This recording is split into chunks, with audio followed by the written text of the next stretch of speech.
And okay, the most pertinent question right now, as we speak at 8:05 p.m. on a Sunday night is, my brother, do you have the Red Bull?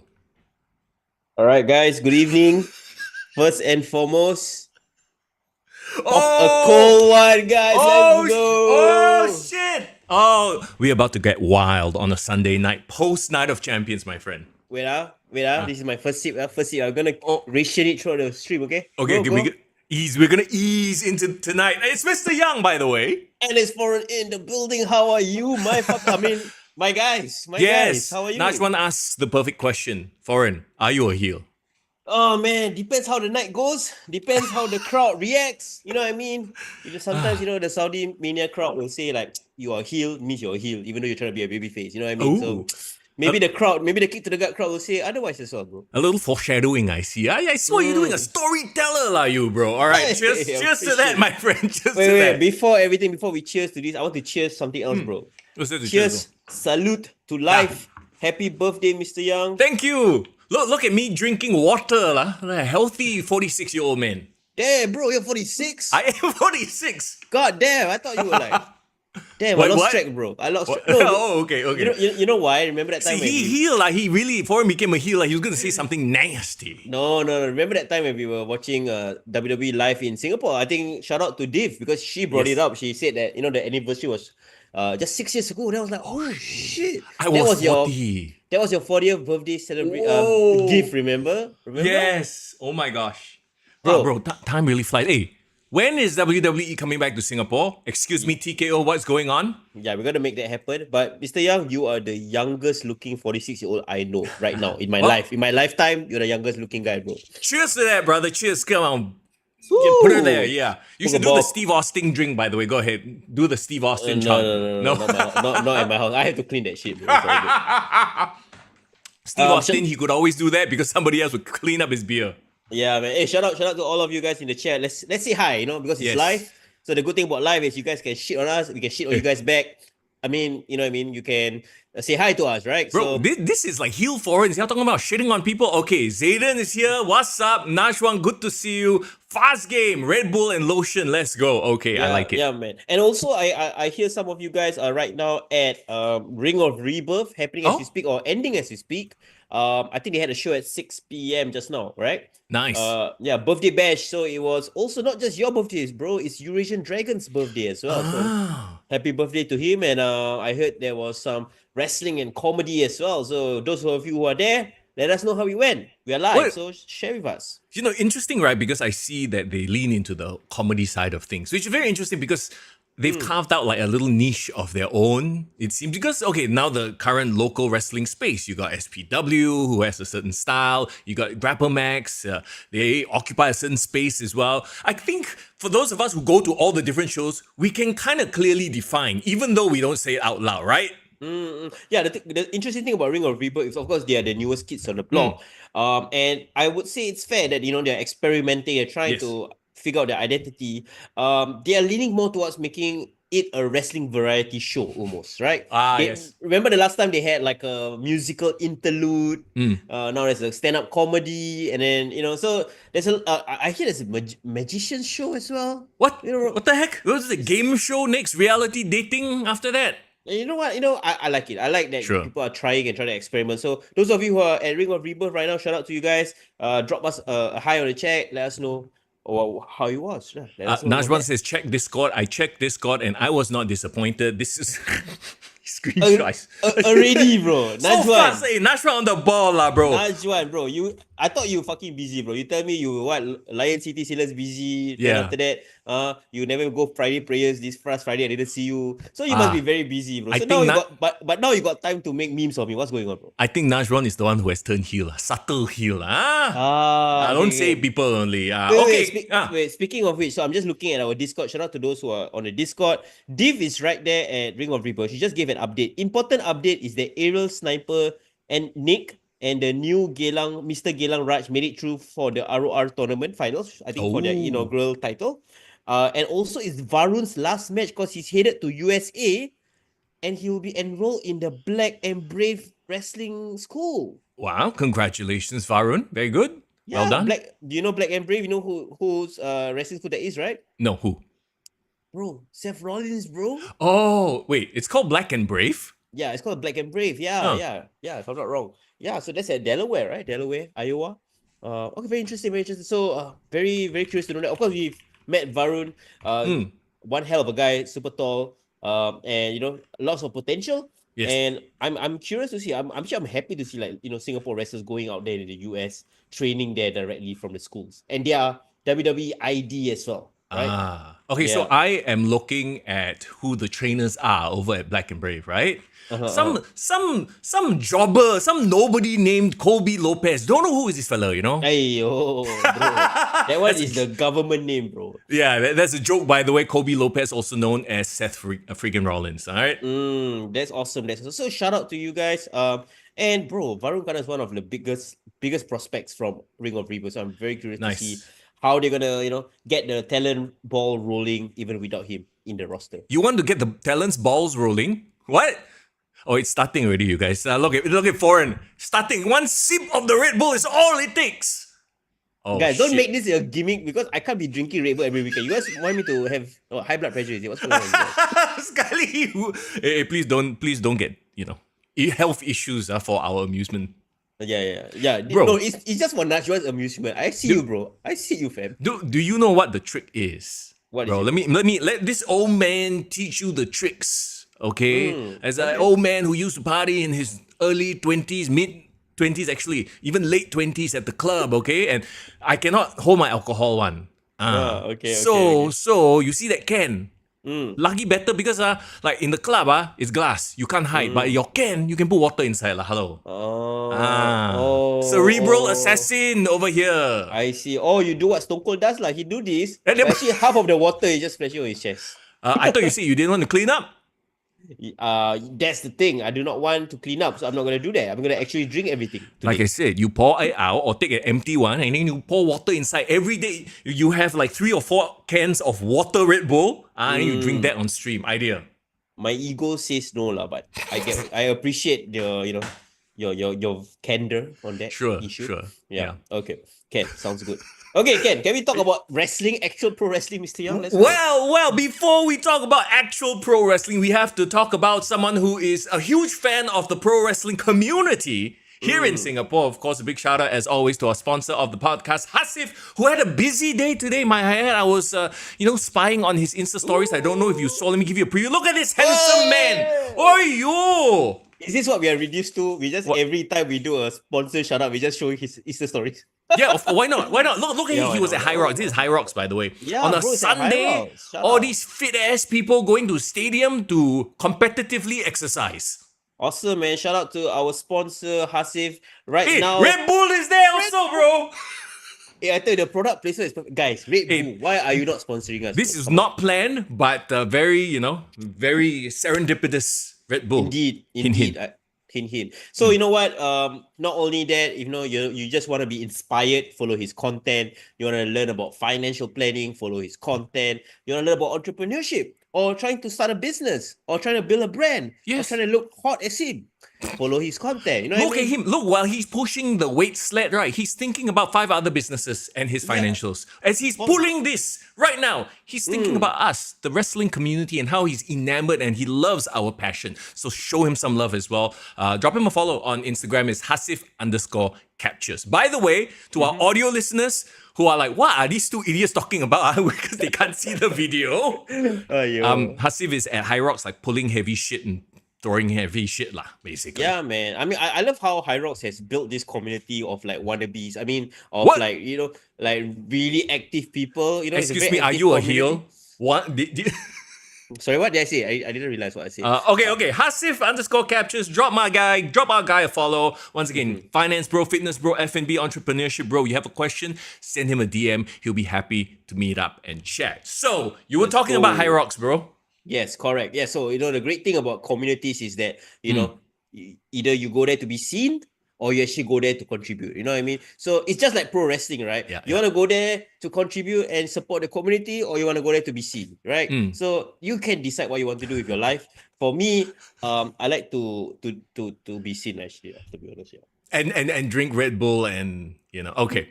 I Yeah. just have to credit the creators of High Rocks. I don't know who came up with it. I don't know if we've talked about this because I feel like I've said this many times, right? I think you did last year, yes. Okay, yes, but it's brilliant marketing. It's You're just paying to essentially do exercise, bro. That's why I called it competitive exercising.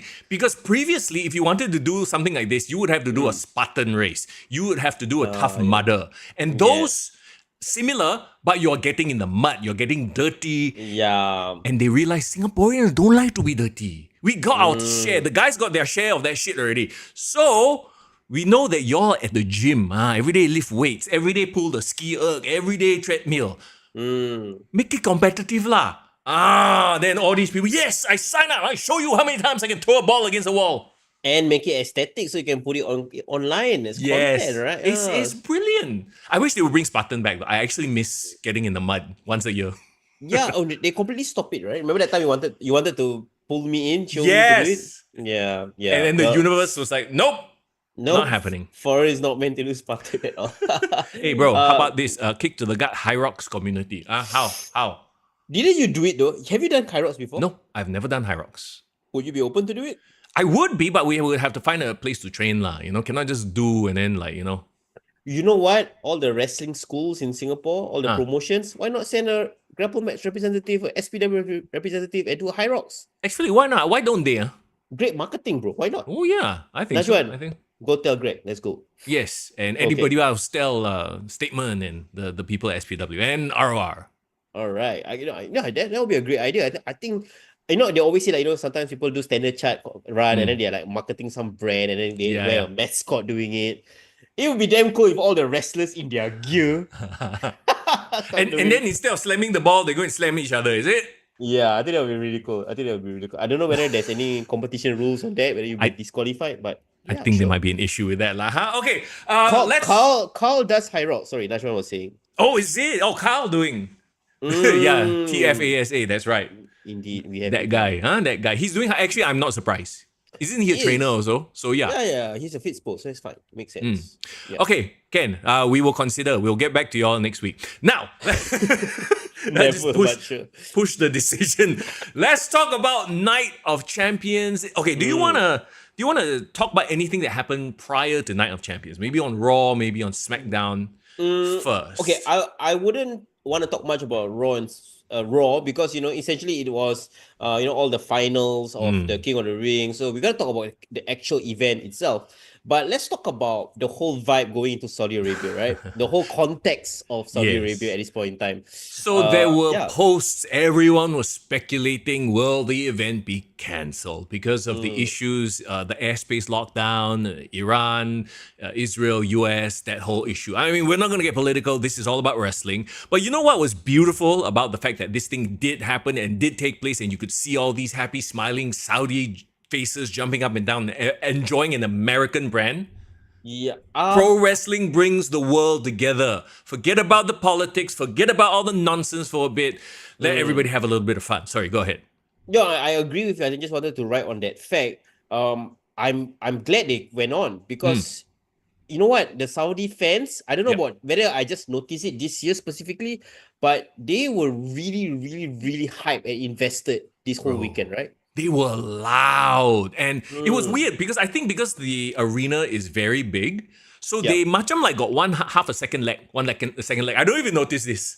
Yeah. But it's not just that, bro. I thought like the crowd was very creative. Like yes. I mean, we are jumping here and there, but like remember the CM Punk and Cena match? They had lights on the whole night, like creating the atmosphere with like their phone lights. Yeah. It was such a unique thing because I don't know. I just feel like certain crowds bring their flavor or like their culture to how they react. So I love how like pro wrestling is interpreted by different cultures where we go, around the world. And it bleeds into one another because hey, we have France to thank for everyone singing Randy Orton's song because previously nobody did.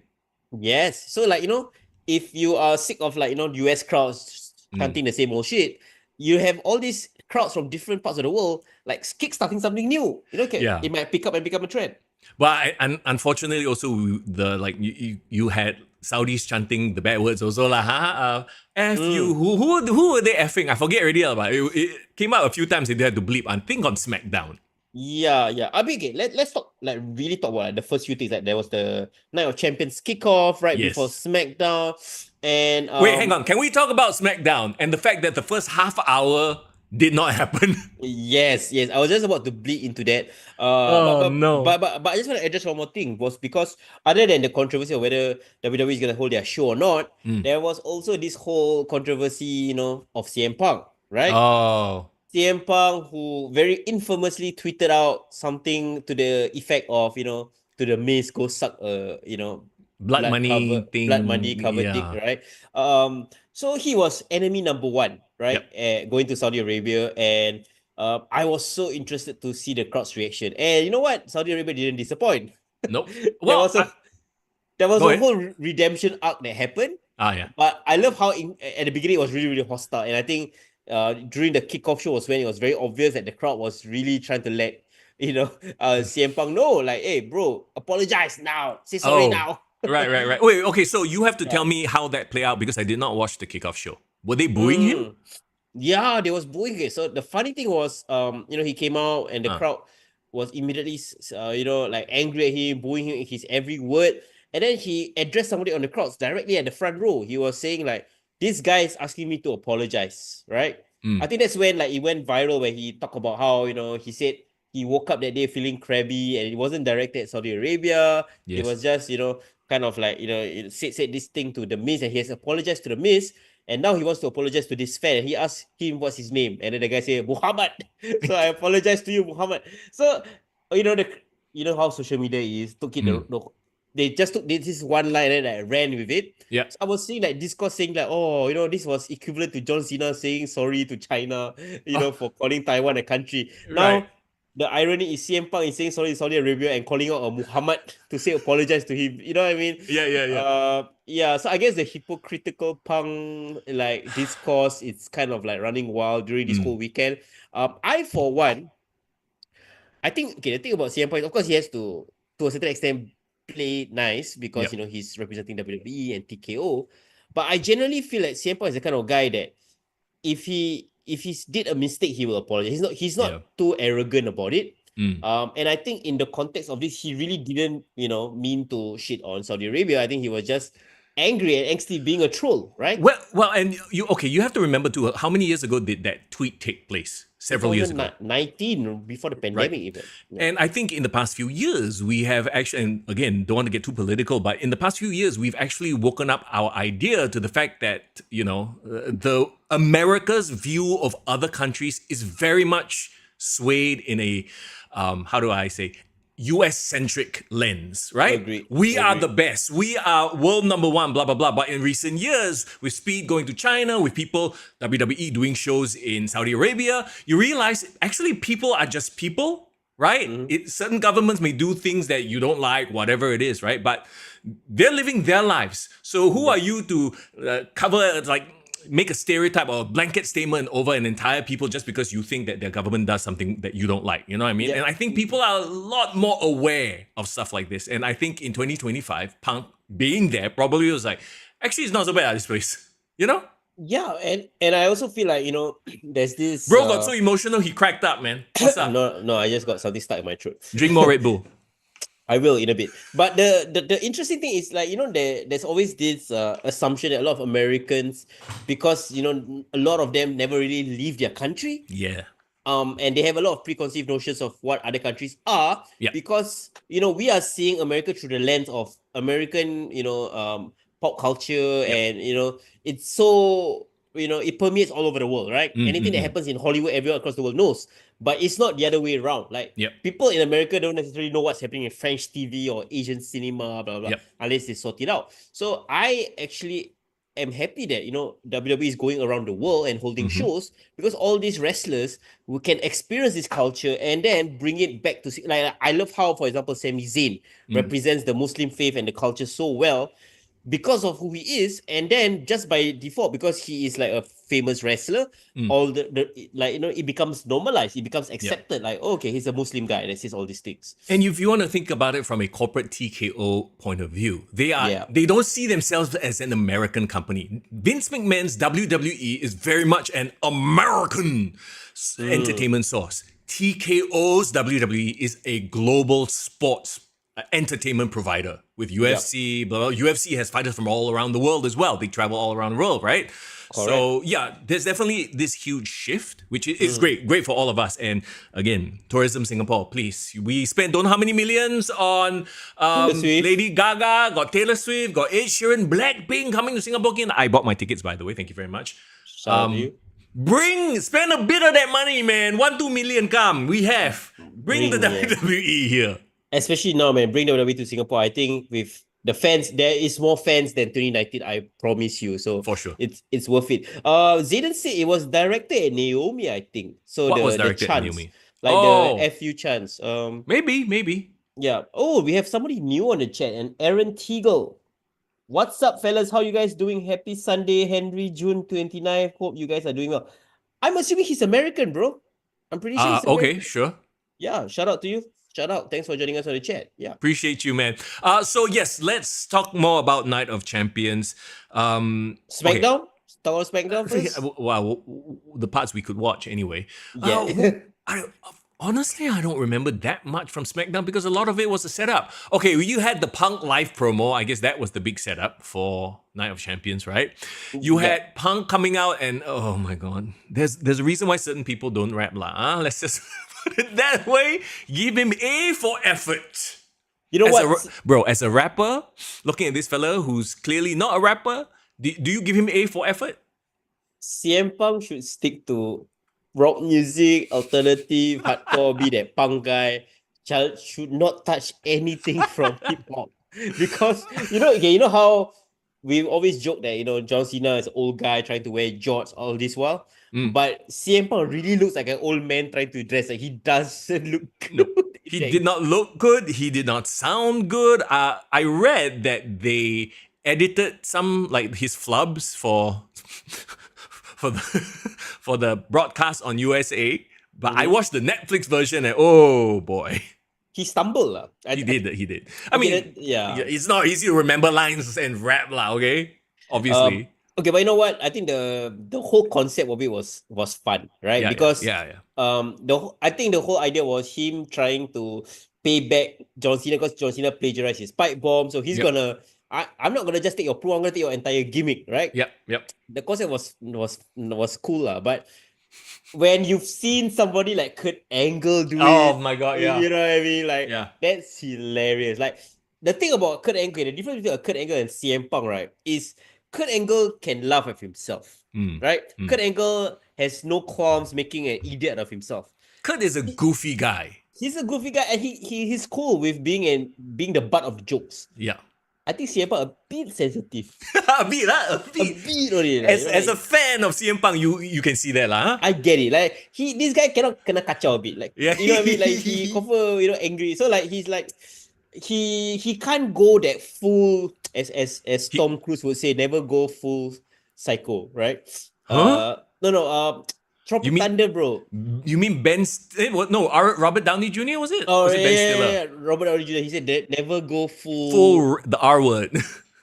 Oh, never go. Yeah. Because Ben Stiller's character played a mentally challenged person. Oh my god, that movie cannot be done in 2025. Yeah, for sure. It's still a really good movie, by the way. I love Tropic Thunder. Yeah, I love it too. My favorite part was the trailers at the beginning. Oh of the movie. So the thing is, CM Punk can't really commit, or he doesn't have it in himself to commit to the joke of it, so that it feels like he is also awkward. That's why we felt it, I think. Yes, no, 100%. That was 100% it. That said, it accomplished what it was supposed to accomplish, and it set up the night, the pay-per-view lah, the PLE. I mean. Yeah, indeed. But I would say that for a 3-week build. I think the whole, the effort was there. They had the setup promo, they had the John Cena promo, and then they had CM Punk promo. They even managed to incorporate a bit of R-Truth or Wrong Killings into it. So, you know what I mean? I think in terms of execution, they did the best they could with the time that was given. You brought up our truth very quickly, and we talked about it last week. And I was afraid this might happen. And I feel like it is happening right before our eyes. Yeah. Now he's going to move on to a feud with Alistair. Alistair Black, yeah. And it's like, so we are going to not do the whole John Cena thing anymore? Like, oh, that kind of, you know what I mean? Like, I hate to say that I called it, but unfortunately, that seems like where it's going. Let me ask you a question. If R-Truth is feuding against Alistair Black, right? Yeah. Who's the babyface? Who's the heel? Good question, bro. Good question. I mean, they're all shades of gray, my friend. There's no good guy or bad guy anymore in 2025. But if I was Alistair Black, right, I would say it's justified that he beat up R-Truth. This guy kept, interrupting, getting in his way. Correct. So he was being kind about it for a while, and then he was like, fuck this guy. Then he started doing it. And I would say R-Truth, I get his point of view, he's desperate and all that, but it's kind of disrespectful to Alistair Black. So like, I think it's justified that, Alistair's gonna shit on R-Truth, but R-Truth's supposed to be the good guy, so I'm conflicted as well. So they're playing the whole shades of grey. You have a bad guy who's doing the right thing, you have a good guy doing the wrong thing. So nobody's really truly heel or face. So there's justification both ways. The problem is I feel like they are not strong enough characters for us to lean one side or the other. See, this is doable with a Cody and Randy Orton, which we will talk about in a bit. This is doable for those characters because they will get cheered. People will sing along to their shit no matter what. They love them already. They are established A+ stars. As much as we love Alistair Black and R-Truth, they're mid-card. And their characters have been wishy-washy. I mean, okay, R-Truth, not really. He had this huge wave of momentum, but it has completely drained out after he's moved away from John Cena within 1 or 2 weeks, unfortunately. Right? Yeah, that's crazy because John Cena and R-Truth was like the biggest thing for like a hot minute there. Yeah, but because it was only supposed to be for 1 or 2 matches. So they just brought him back for the big pop. Then they'd be like, okay, I think he's probably on a couple of weeks of a contract. Very quick contract, you know? Like, okay, we extend you for extra dates, then you come back, you put over Alistair Black, and then you bye-bye. I'm not sure on that, but Zayden brought up a great point. What if this leads to a feud between Alistair and Damian Priest? That's probably what it is. So once R-Truth steps out of the picture, because he, his extension wears off or whatever it is, then you got Damian versus Alistair, which is great. I want to see Damian and Alistair get into something interesting. Yeah, I like the idea of Alistair being slowly reintroduced back into the roster, working his way back up. He after whatever went down in AEW, I think he needs to be rehabbed to a certain extent. Yeah. And in Triple H's WWE, I like that all the NXT guys, his favorites, are all in the mid-card scene right now, building it up again. But bro, rehab, and then you got Rusev on the other side, who's sort of become one of the boys again. Slowly. Okay. Yeah. Let's touch on something that we talked about earlier. The 30-minute delay, right? The whole 30-minute delay. I was watching it live, right? I watched it in the morning, and then I was like, okay, man, commercial break. I went to the toilet, right? And then it came back, it was still commercial break. So I played my phone, and I was like, still commercial break. It's already 20 minutes commercial break. Did they play the dun dun dun? Yeah, dun, they play our live stream essentially. You mean this? Yeah, they played this for like half an hour. So I was like, I like the song though. I like the song. I like the vibes, but something. No. So I started checking Twitter, right? Yeah. Started checking X, and they were like, "Holy shit, guys! Like it's blank right now, Oh my god! I confirm, some of these fans, they're probably like, did something happen? Did they get them? Is Cody and Randy okay? Yeah. It's good that it's happened in Saudi Arabia because it's not live on USA Network yet, right? Because at that time it was probably in the afternoon. Time zone difference. They are still gonna air SmackDown at a normal time, I guess, on delay. So it's kind of serendipitous that it happened this way because you're watching it on Netflix, the rest of the world experienced that, but the main American fans still saw the version of SmackDown that they intended to. Just that the whole broadcast was cut off, so like the actual hard camera was gone. Yeah, they had to use it was because of a blackout. Apparently, there was a power outage. It lasted for that amount of time. Unfortunately, the Netflix, because it was live, you couldn't do anything about it. Yeah, and there wasn't any camel chewing on cable, just to be clear. I do not know idea why that rumor became a thing, but no, that didn't happen, okay? Total power loss in the whole arena, apparently, is what Zayden says. That's Damn. crazy, dude. That's crazy. On Night of Champions, bro, you know what it is, right? Tony Khan What? paying somebody some money, bro. I'm telling No, you, bro. no, come on, Tony Hashtag Khan's oh not no. there. Hashtag oh No, no. I'm pretty sure it's not the case. But I did see some like camera version of the promo, or Yeah? like they use an alternate camera, and honestly, it looked really, really nice. It was quite cinematic. Okay. It felt like a vlog, you know, like those like YouTuber the vlogger. yeah, legit, legit. It looked like those like UFC, like, you know, Oh, path to UFC 101, and they have like all these like behind the scenes kind yeah, of yeah, shit. yeah. It Yeah. felt like the way it was shot was that way. But Hey, yeah, then kudos to the video production team to put together a watchable version then, huh? Within yeah, the short yeah. amount of time that it happened and live broadcast on the USA. Correct. So but honestly, it was a nothing burger of a promo lah, right? Yeah. Well, you So could say yeah, everything about SmackDown was a bit of a nothing burger, except for Nia Jax versus Tiffany Stratton, which again, I tried to watch it. I'm still not so. I really am not sold on Tiffany. I'm surprised you didn't feel SmackDown was good. I Yeah. thoroughly Re- enjoyed it, bro. really? Okay. Okay. Okay, you know Maybe why? I'm the one who's turned heel. Maybe, bro, you watch or you never watch? Tell me first. I got watch. I watch. I watch. I watch. Okay. You know why? Okay, why I thought it was a quite consequential SmackDown Mm. was that not only the opening promo was what it was. We had Julia versus Selena Vega, Yeah. Oh my and God. Yes. Julia correct. winning the US title. Which is, you know what? Sure, great. You know, because Selena did nothing with the title.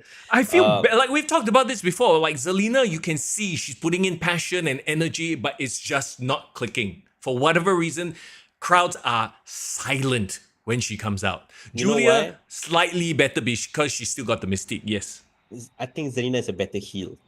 Yeah, I you're think right. she's You're a right. better heel. No, I you think are 100% right. It's like the Sasha Banks problem. you great that you brought up that name, because I Mm. feel WWE should just embrace it and make her the next Sasha Banks, or book her like a Sasha Banks. You know what I Yeah. mean? Yeah. Because Maybe not as a. Yeah. she got the cadence to pull it off. She got the Yes. vibe, and I mean, her whole gimmick is a cosplay girl, right? But she have that, I think she have that sultriness and the Yep. evilness. When she was with Andrade, that was the best. Like, I like her whole Yep. vibe then. I'll put her back together with Andrade. Zayden says Andrade and Ray Phoenix versus DIY was good. It was until it became like an entire clusterfuck of stuff. Yeah, speaking of Andrade, I actually so the whole thread line throughout the evening was like Andrade needed to find a partner, and then Yeah, they yeah. put Ray Phoenix together. And then I was seeing the comments online. You were saying like, "Wow, Penta looks quite handsome, without the mask." Because they put freaking Andrade Yeah. and Phoenix together. I have no idea why they pair up Phoenix with everyone except the brother. But you know what? It gave me NXT Black and Gold vibes, this match. Sure, To be sure, honest, it like did. you had Andrade rekindling that amazing feud with Johnny Gargano. Mm-hmm. Ciampa is of course amazing. Yep. But what do you mean, like, when it became a clusterfuck? Your opinion? When wasn't this the one where the Wyatt Six showed up and then it just became a mess? I thought Wyatt Six had a match with Street Profits that night. I can't remember. Oh, is that what I'm thinking about? Did that No, no, one no. That descend was into a cluster? yeah, that was the one that decided to cluster. But this match, Okay. actually, I think belt to belt, it was actually the best wrestling match of the entire weekend, Mm, in my mm, mm. opinion. A week? Okay, okay, yeah. Really, really, you gotta watch it back. Because I realized, right, like, you know how AEW has a lot of work rate matches per se, Yeah, sure. but in the context of WWE, having one work rate match Yeah. really makes it stand out. And I could Mm, genuinely, I was invested in all the move sets and all the, like all the close near falls. Andrade is so smooth, bro. Like, Andrade yeah. is really, really good. Ray Phoenix looks good in this match. Like, he was doing flippy shit, but like, it felt so exciting. I do not know how to explain it. I don't know why in this context it felt amazing to watch. Unfortunately, they have no, like, there's still no reason to watch them outside of actually watching the match. You get you know what I'm saying? It's a Like, WCW mid-card problem. yeah. And DIY, I love Champa. Like, I think he has so much talent. And I really feel like every time they do like the backstage stuff where they are trying to be cheesy about it. Like, oh no, they try to like volunteer another team to take on the Wyatt Six, that kind of shit. Mm-hmm, I feel like it's so like he's trying his best to just go along with it, but I feel like he can do so much better. I think I know Like what's Johnny Gargano is great at this type of hammy, jokey shit. That is Gargano's lane. Ciampa should be dismantling people and just like when he was doing in NXT, like when he feuded with Johnny. I think I know what's the issue, bro. They really had their best work in NXT. Like they really threw everything. Yeah. They told the entire story, the entire saga of Gargano and Ciampa on NXT. So much so that by the time they went to the main roster, I feel they exhausted everything about them. Yeah. And then now, like, it's so hard to build back people to care about them at this stage. Now And you're you the can't- main roster. And you can't run it back, and they're getting older already, you know. Yeah. So I guess it's a case of like, you know, like Motor City Machine Guns, like they had the bulk of their career on the indies and TNA. So by the time they come to WWE, it's really more of like a I wouldn't say it's a retirement thing. What do you call it? It's more of like a thank you for your career. Service. Yeah. We Thank you for respect. It's service. like a respect thing, right? Like we show you respect. You're there. But it's like they're not gonna light the world on fire anytime soon. Yeah, basically they already showed their best work already. So I don't know, unless they really elevate themselves and have something new, completely new to that they introduce as a character. Case in point, right? Sami Zayn and Kevin Owens had everything. They did everything in the Indies, Ring of Honor and all that, right? Yeah. But what made them so compelling on the main roster in WWE? Because they tried to run it back again in 2016. Same as Gargano and Ciampa, it was okay, but it wasn't the best thing on the show. But then Sami Zayn grew and developed that whole Uzi bloodline character. Then suddenly him and Kevin Owens suddenly become super interesting again. That's what they need. Nashwan says, saw the meme saying it was a missed opportunity not to debut Uncle Saudi when the Wyatt 6 appeared. Uncle Howdy, Uncle Saudi. Oh dear God. Another sip of the Red Bull for that. Uncle Howdy wearing the Arabian chic. Can I just say that I'm done with the Wyatt 6? Like they never had a chance, bro. No, they never had a chance. They come out, people ooh and ah at first, then after that it's just dead silence. I'm gonna be fair. We talk shit about Tony Khan for not doing follow-ups or not having a good follow-up to characters' great debuts. This is one of the cases where Triple H really did not have a great follow-up after the initial debut. I don't understand why. Like, was it just a thing where they're like, okay, we're just doing it for Bray, and then as time goes by, they're like, we don't know how to deal with this. A lot of people maybe don't want to job to them. My understanding was there was an injury that kind of curtailed their progress on the show. But also I heard about that rumor where the main inventors didn't want to associate with Wyatt 6. Yeah, because it's hokey as shit. It would be like Randy Orton doing the whole vomiting black ooze with Alexa Bliss. You remember that nonsense? Yeah, it was nonsense. So I feel like a lot of people would be like, okay, if I get involved in this and it's just gonna turn out hokey and nonsense, I'm sure everyone probably has reservations lah. And who was injured in the group? Because it doesn't matter. They have how many people in the group? No, I understand that it was Uncle Howdy himself was injured. Who cares? Austin was injured for the bulk of his hottest time.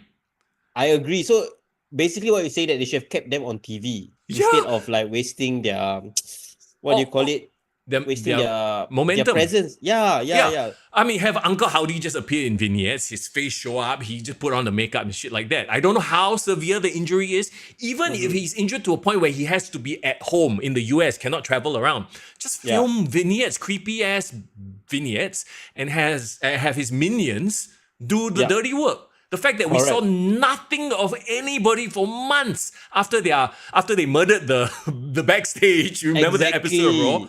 Yeah. It's ridiculous. But that was an amazing debut. Let's all agree, right? That was amazing debut, and we were like, holy shit, let's do something with them. Yeah. But we did not see them all the way until after WrestleMania. Remember, we even talked about it after that. I specifically remember saying I have reservations about it because how are they going to have matches? How are they going to have matches and lose? The second they lose to Chad Gable or to whoever, right? Not to, throw shade. By the way, get well soon, Chad Gable. Did I say... Chad Gable, bro. Chad Gable. Chad Gable. Chad Gable. I mean, El Grande Americano. But yeah, like... You know, the second they lose to a mid-carder, their entire mystique is gone, right? Yeah, exactly. So right now, I'm thinking to myself, like, they reintroduced them back into the SmackDown tag team Yeah. division, right? Yeah. I almost wish that they went to the Raw side so that they can have that feud with New Day. They can have that feud with Alpha, American mate, yeah. Made. Yeah. And they would easily run riot on Raw and just let the SmackDown tag team division, which has been cooking without them, Yes. be their own thing. Yes. Right. Let Motor Machine, oh my God, my mouth is not working today. My brain is not working, bro. Motor City Machine In Guns. God, yes, correct. Like let them cook, right? And because right now you're letting all these great, sorry, I'm using this word again, work rate tag teams, Fraxium and all Yeah. this, Motor City Machine Gun, Yeah. suddenly have to do all the, like Wyatt Six stuff. But Yeah. okay, if Wyatt Six kind of take a step back and focus less on their supernatural abilities and more on like they're just creepy guys but who can kick ass in the ring, Yep. which is like the original Wyatts did, like Luke Mm. Harper and Eric Rowan, I can still believe it. But right now, Yeah. people are not intimidated Nope. by Dexter Loomis and Nope. Joe Gacy, Look, the creepy Dexter Loomis from NXT is probably a better character at this point. The kind of cultish, crazy guy, what's the other guy's name? Shit. Joe Gacy. Joe Gacy would have been a better character. But now they are the supernatural stuff that, to Zayden's question, like maybe, not maybe, I feel like it just doesn't work. In the era of TKO, in the era of no kayfabe, this gimmick doesn't work at all. Correct. I feel like even Undertaker would have suffered in this current era, right? Like Yes. it will. Yes. I'm not blaming the gimmick. Yep. I just feel like if you have the gimmick rooted in some sense of reality, which was initially why people were invested. Remember when Bo Dallas started cutting those initial promos? Yes. Oh, I felt it, bro. I Yep, felt like, yep. wow, he was paying. They're talking about whether he can live up to his legacy, and like he wants to be his own man. Like all those things leading up was great. Then Yeah. for some reason it just stopped. And they disappeared. And then he disappeared, right? Yeah, and I always, when I was listening to old wrestlers, they always talk about the death knell is to be put off of TV. Yeah. When you leave TV, you are forgotten, and then you lose your spot. I always thought they were being melodramatic, but I think this is a real life modern example of how being off TV out of sight, out of mind, really kills your momentum. Well, okay, to a certain point. I think if you're already a made man, then that's fine. You need the break. You need to get off TV to learn a new hole so that I can miss you. How can I miss you if you aren't gone, right? Oh, by the way, Edison, shout out to you. The Red Bull is here. Don't worry, huh? Lots of juice to come. We got the juice. But to this point, they aren't even made men and women yet. And then they disappear off TV.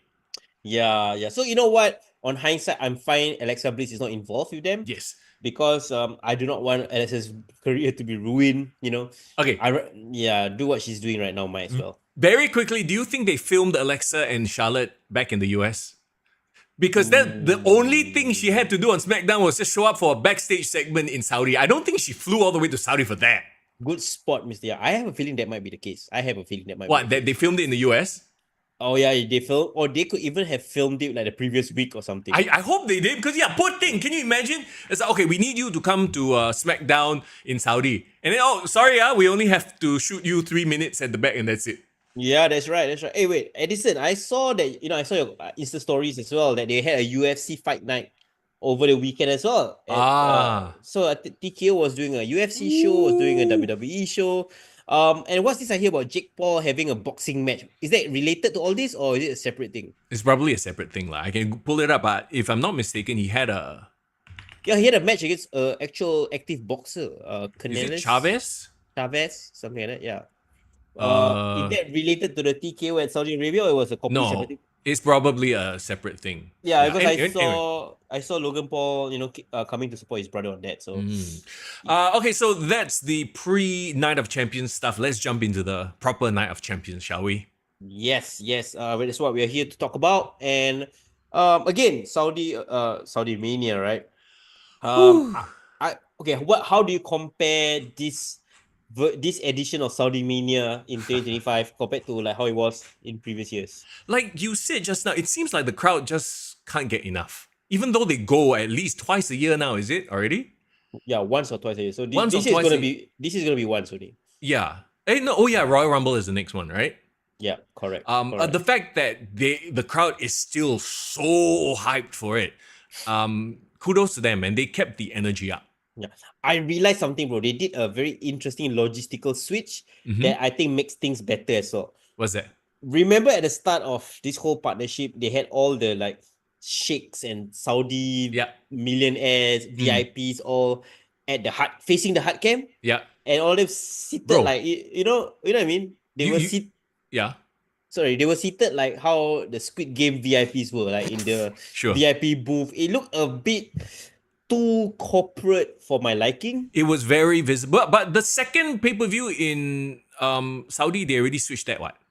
Correct. But what I'm saying is it's really obvious now that It's they had fans. the actual fans switch side to face the hard cam, Oh, and yeah. they had the VIPs, with Behind. their back to the hard cam. So you really had the kids and the people who Oh. are really crazy about wrestling Bro, there. they did.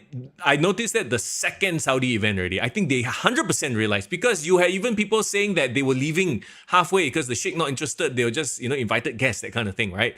So this Yeah. is something that they've done for quite a while already. They are smart enough to realize that, okay, let's put these VIPs at the back of the hard Correct. cam. But one other thing that they have done as well, I think they have slowly understood that you can't just pull out legends and just make it a glorified house show, which they Yeah. started where they did it at the start, right? Yes. They were just having Goldberg lah, they were having freaking DX and Undertaker and Kane. Now they realize, okay, the fans are still smart fans, they are passionate fans, they do not want to be taken advantage of. Please have stakes in these shows, right? First of all, last year they had like, there was a year, remember they debuted the World Heavyweight Championship tournament, that was fine. They had King of the Ring, but it was just King of the Ring. But this year, I think they made it clear that the King of the Ring, the winner will go to SummerSlam. Wasn't that last year's tip as well? Correct, that was last year's tip. Yeah. But on top of that, the thing that put it over the line was having John Cena versus CM Punk Yeah, of course. at Night of Champions. I mean, that in itself would have sold out any arena in America. But I think the Saudis realized that, last time we're going to see John Cena ever. Yeah. And we're going to have this match with CM Punk, which is like a classic from 14 years ago happening right before their eyes. I think that helped put it over the edge. And Cena has never been, CM Punk has never been to Saudi. This is his first time wrestling in Saudi as well. So that in and of itself is an attraction. Correct. So I feel like the Saudi fans are giving the love back to WWE for like, hey guys, you really like pull out all the stops for this card. We appreciate you. I feel like they are not just smart fans, but also they appreciate the fact that, hey, we're finally getting this. There can be fans that are jaded. Sometimes fans want to hijack the show, blah, blah, blah. These Saudi fans, they are just happy to be there. These are the best type of fans. They are going along with, they boo when they need to boo, they cheer when they need to cheer. Yeah, they are a booker's dream, as they would say, right? Yeah, I have to imagine that going out there to work that crowd is probably, not say the easiest, right? But it is easier than working a crowd in the US sometimes when the fans can be jaded or they just bored. The funny thing is, was like, CM Punk had to apologize to Muhammad. Yeah. And then the moment he apologized to Muhammad, them happy, like, yeah, thank you, yes. And then the crowd like, okay, now we love CM Punk. He just need to apologize. You know what I mean? It's so easy in a way, I guess, if I'm a wrestler to like, play to the crowd in that way. So so I felt like the crowd was ready to cheer and like be invested in whatever that was going to be presented. Bro, we fans just want to be seen and heard. It's very simple. It's a very simple thing. Yeah. Agreed. CM Punk doing that tweet he did so many years ago made the fans in Saudi feel like, oh, you don't know us. You're just going off of assumptions and stereotypes. And now he's there and he sees us and he apologized. We love you again. Yeah, it's so easy. You know what I mean? Like, I think all guys are like that. We just want to be seen and heard, So, bro, I see you, bro. I see you too. Everyone on the chat, yes, June is Men's Mental Health Month. I just want to say that as well. Also, happy Pride Month to everybody. Correct. So, all of you guys, hey, Edison as well. Punk life, #Punk. I'm a punk for life guy, right? But I would not want him to rap. Like, if he was on my rap battle crew, like one and out.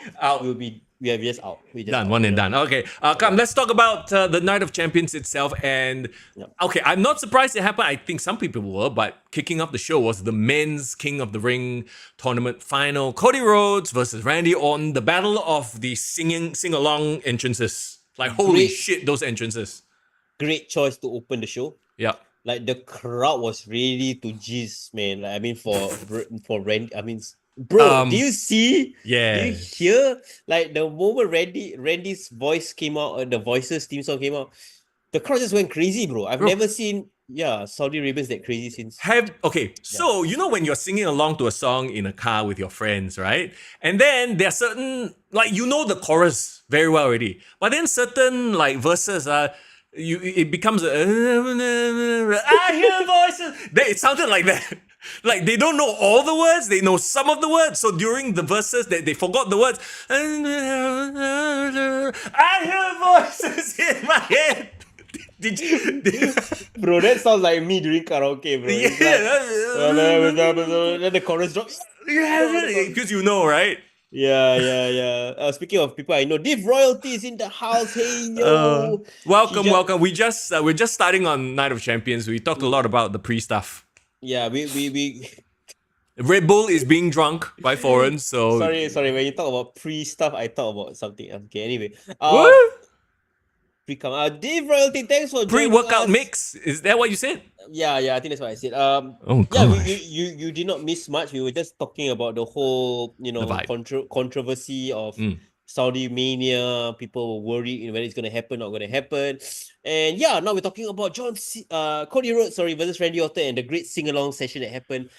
Why I say it was a great choice to start the show is Randy is at this point in his career like world renowned, right? Yep. Mr. Young, let's agree on that. Like I can be in China and I know who Randy Orton is. You know what I mean? I can be in Saudi Arabia, you know who Randy Orton is. And it's so funny. The crowd love Randy more than Cody, right? Yes. Why do you think that's the case? Okay, so and I wonder if it's just a case of well, first of all, we know why lah. Randy is the legend. Like he's no longer the legend killer, he's the legend himself. There's a level of respect, and he's been paying it back to the fans as well. But in this case, I wonder if it's a case of, they are cheering more for Randy, so Cody leans into the heel stuff a little bit more? Or are they planting seeds? Because as the match progressed, you realize that there were certain things that Cody, and all the way up to the finish, right? It had to be a planned finish. So I have to assume that they are already starting to plant the seeds, no? Cody targeted Randy's back throughout the match, which is, of course, we know he just came back from a almost career-ending back injury. And he was desperate to win, and he has shown this darker edge to him where like previously he was trying to do everything all like goody two shoes with Kevin Owens and all that. Now he realized like doing that cost the title with Cena. So he's trying not to repeat that with Johnson. So I get it, right? But Randy Orton as well was descending into a bit of heelish tactics towards the end of the match, right?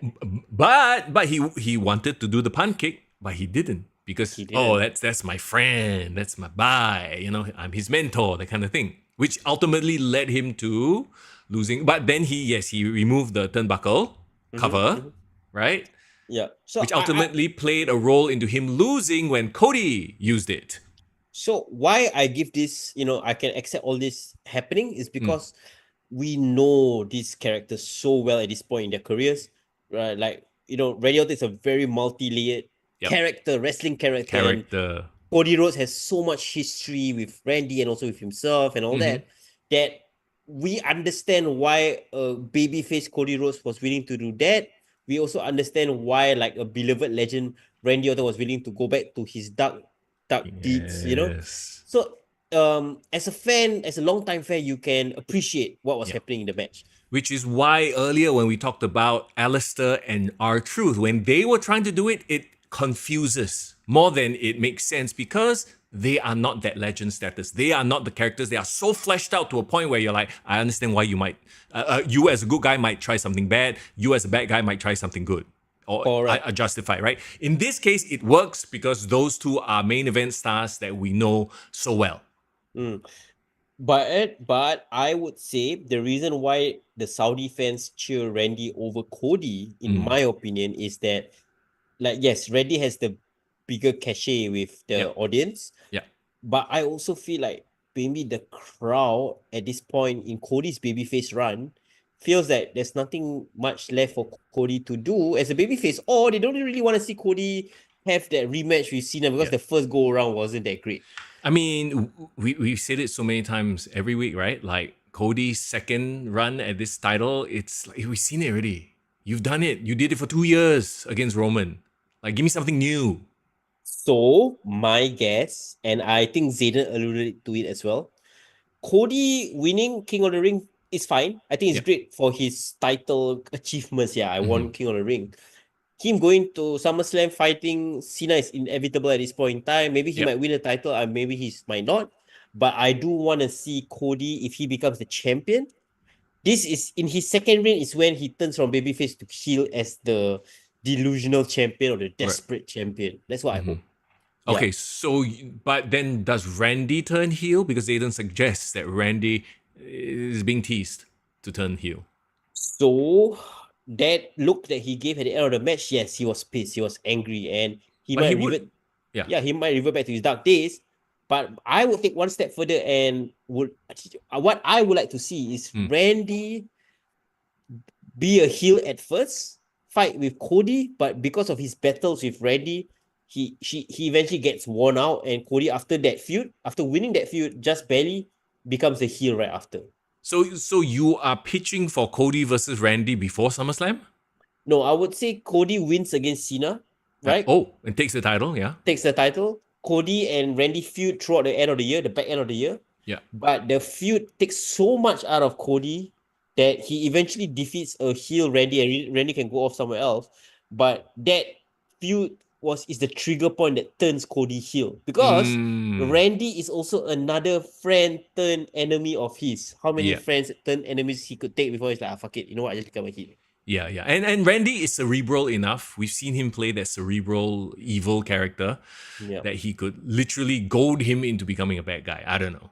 Yeah, yeah. I hope so. I hope so. It's that, that movie trope of the bad guy like slowly corrupting the good guy, and finally when the good guy does something evil or heinous, they're like, haha, I got you. Nice little ways. Yeah. What the fuck? Okay. No, like I think Cody also kind of spoiled it on social media when he said like he only got 1 or 2 years left as a babyface. Yeah, we need Homelander Cody. Like that has to happen at least once, right? In WWE. So, I think we are close to it. We are close to that time. Okay, personally, I am pitching for and hoping for a double turn, like they did with Hogan Rock, but with Cody and Cena. Because as we'll see later, there are hints also. Like, it's so weird. Like, the first match, you have hints of someone might turn heel, someone might, and then in the main event, something similar, right? I like it. I like it. But Cody winning, remember, I speculated that Randy would win, so obviously they went a different way. Did you like this decision? Great match. I enjoyed the match. Yep. I'm okay with Cody because I think Cody still needs to be established as a top guy. He has established himself, yes, to a certain extent, but he is not like John Cena where like, you know him, main eventer. I feel like Cody still has to prove himself a bit more. He needs to have more notches down his belt, I think. I don't know if it's the right term to say that. Yeah. So is it like an Edge as world champion vibe? Is it like a Chris Jericho as world champion vibe? It's more like John Cena in his first run. He needed to lose it to Edge and then develop a bit more edge to it. Right? Like I think he's still kind of like fresh behind the ears as a top guy. Sure. Yeah. Give him a couple more years, couple more layers, heel turn, all that kind of good stuff. All right. Shall we move on to the next match? Yes, let's do it. Rhea Ripley versus Raquel Rodriguez. Street fight. Do you watch the pre-match vignette? Yes, of course I did. Yes, they did they were friends, they got tattoo, blah, blah, blah, blah. I'm glad they did that because it gave a few more, gave this feud a bit more stakes. Because quite honestly, coming into the match, I'm like, because this was supposed to replace Dom versus AJ, right? Because Dom is injured. Correct. I thought that promo being played right before made me so angry that this wasn't done weeks ago. Right? This wasn't the story going forward. Instead, it was really they had nothing for Rhea. Nothing for Rhea. It was like a offshoot of a Judgment Day feud, which is like way long past due date. Like Rhea should move on or not even be associated with Judgment Day at this point. And unfortunately for Raquel, Raquel is at this point just a tag team wrestler. She's not big mommy cool that she was in NXT, right? No, she is Liv's enforcer, and now that Liv is out, she's kind of just there. And what sucks is Judgment Day is still that group. It's still that group that when other members come in to interfere, they still lose. They've always been that group. So essentially, Rhea beat Raquel and Roxanne. Yeah. You know? Oh my god. Like, it was what it was. But that being said, I kind of enjoyed this match because actually the hardcore spots were great for a women's match, right? No, there was nothing like, to complain about in terms of them wrestling a match. I think they know each other well as well. There are two, power wrestlers doing hardcore like table spots and blah blah blah stuff like that. Yes, correct. They were being physical. They look amazing. I thought they were too similar in the outfits. By the way, all black. Yeah. From certain angle when they are locked up, I can't tell who is who because they're both tall, black hair. It's like Venom versus Venom. Yeah. It was. Somebody put a bit of red on your outfit, please, or some other color. I did feel that this match, while great, would have been better served on SmackDown. Like I felt like I would have rather had another of the matches that was on SmackDown be pushed here. It felt like a no consequences match because it was a hastily thrown together match. Exactly. And that kind of it affects your enjoyment of this because you are like, I have no idea why I should care about this match, and then you give me this great promo package right before, which like, wow, now I care, but then I get angry because like I wish I cared like a week earlier. Yes, there was no anticipation. The promo gave you anticipation, but you know that it was like a last minute thing, and then. Raquel doesn't because this was not a planned match. They're like, okay, let's just let Raquel is the quote unquote, I don't want to say jobber, but you know what I mean? Rhea is more important to put over. Yeah. So it felt even more no consequences. Yeah, but she doesn't need it. And again, Roxanne looked like a complete fool. A fool. Just she comes in, she tries to interfere, but freaking gets beat up anyway, and then Rhea wins. Like, that spot off the top on the table, the riptide off the table on top of the ring, that was pretty cool. Looked dangerous. I was so scared for that because it reminds me of which spot. What? This is a deep cut for you, those people who know. Shane McMahon versus Kurt Angle. Oh, the finish of that King of the Ring match. Remember that was the infamous match where he suplexed Shane through the glass. But the glass didn't break because they had the wrong glass. Yes. Correct. Everybody remembered that infamous spot, but not a lot of people remember the finish. To me, was actually a pretty cool finish. Do you remember what was the finish? No, I don't. Exact same table spot like that Rhea and Raquel did. They put the table like on the ropes, like balance from the ropes, and Kurt Angle brought Shane McMahon up and did a Angle slam. I remember it now. Yes. Now you remember, right? Yes. But it was so dangerous because it's so unstable. Yeah, it was like shaking all over the place. Div says people are laughing online about how Roxanne fits perfectly in the trash can. Lol. Too small, is it? I mean, look, okay, if you had Roxanne help Raquel and Raquel wins, at least you can spin that off into Raquel suddenly developing a friendship with Roxanne, and slowly Roxanne takes over everything that Liv had, like her friendship, her man. At least you have something to go with that, right? Yeah. With this finish, you keep Rhea strong, but do you think that Rhea would be less popular if she lost? I don't think so. No, Rhea's already a made woman. Raquel could have benefited from this win for sure. Yes, 100%. And all you've done again is it's the Judgment Day curse. The second you become a member of Judgment Day as a group, it's like group equals minus 100 effectiveness. They're useless. As a group, they can never win. Yeah. Judgment Day is a joke like this, but to be honest, like, okay, Finn becoming this puppet masters, it's intriguing to a certain extent. Yeah. But Finn again at this point, let's be honest, he's a tag team wrestler at this point in time. Yeah. So, him and JD McDonough. So again, love the match. Not so much the consequences because like we said, I think there was no plan for this match to begin with. So, Agreed, for sure, yeah. for sure. Talking about matches that probably weren't supposed to happen, but they needed to happen because they needed to fill out the card. Sami Zayn versus Karrion Kross. Oh, there goes the Red Bull. Oh, Come on. Bro, he Don't- did not have a match going into this, surprisingly enough. Yeah, This was another last minute match. No, I don't think it's the last minute. I think Yeah. this was a great use of Sami Zayn. Like, I mean, they've been teasing this Yeah. feud, right, throughout Mhm. Raw. And like the blow off on Saudi Mania with Sami Zayn, of course, the beloved Yeah. Muslim representation.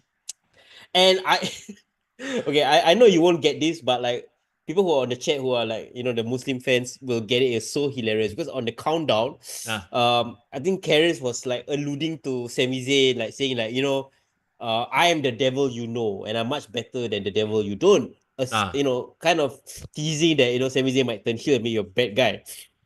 And then Sami Zayn was like, are you saying that, you know, I'm gonna fall for the devil?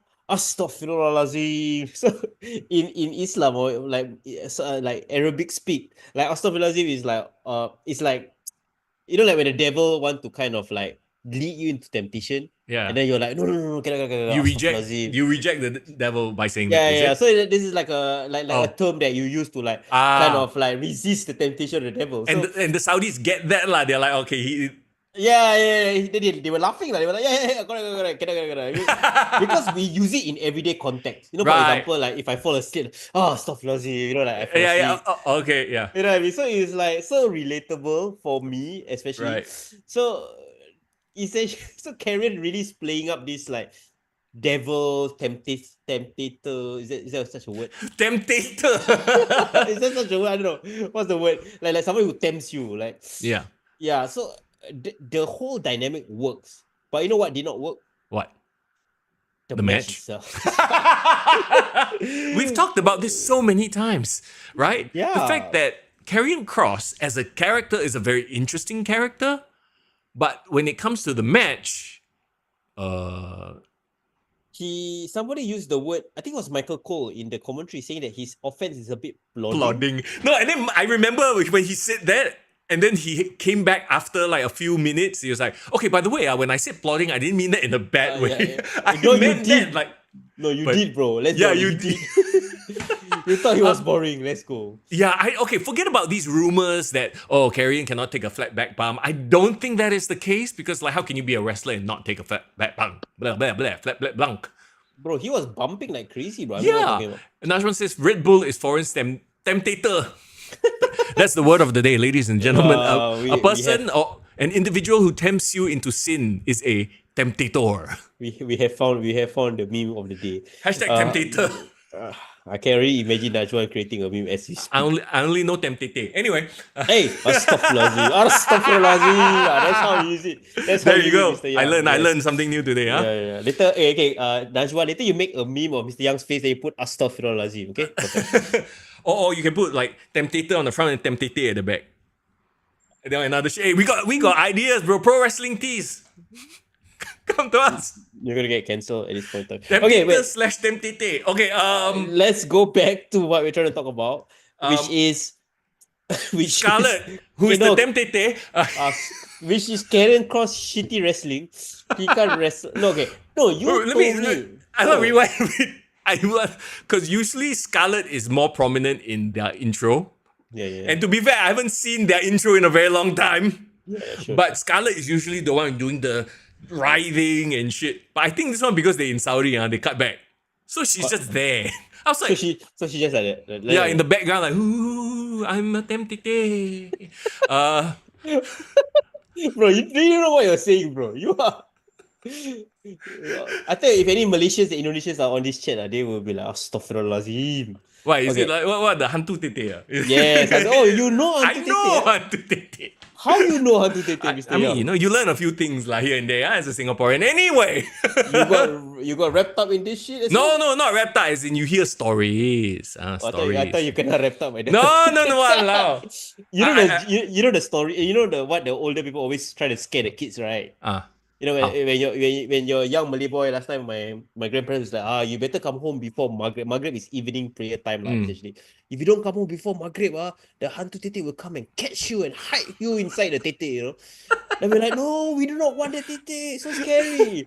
But then as I grew older, I was like, yes, give me the tete. I don't mind that. You know? No, cannot. Okay, yeah, So okay. I know the Pontianak, the Hantu Tete, and the Orang Minyak. Those three I Orang know. Minyak. Oh, Those three I shit. know. Where? Where do you know this I'm a from? horror fan, bro. So you watch all the old school Pontianak stories, movies from the 60s? Yeah. Okay, not from 60s lah. He You learned from didn't? Twitch. No lah, not I learned from Twitch Who lah. teach you on Twitch, bro? Bro, I know a lot of things, bro. Okay, fine. Source, trust me, bro. Okay, Okay, let's okay, talk about Karrion the Kross shit and match. Yeah, Because okay. all that stuff we talk about more interesting than the match. Because I remember very, very clear as day. Remember when Karrion Kross was NXT champion? Yeah.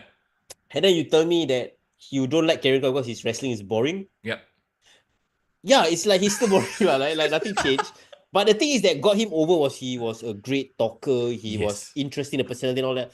I wish he was talking to Sami Zayn throughout the match. I think that would have made it interesting. It would have made it more cinema. Okay, he did.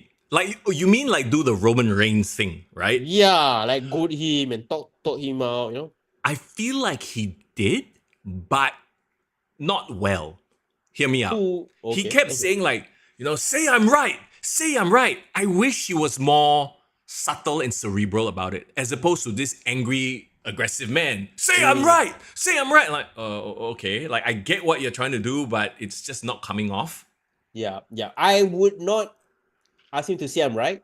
I would want him to do what Bray Wyatt does. Okay. Maybe that's a better comparison. So what I'm saying is like, I don't mind even that he loses.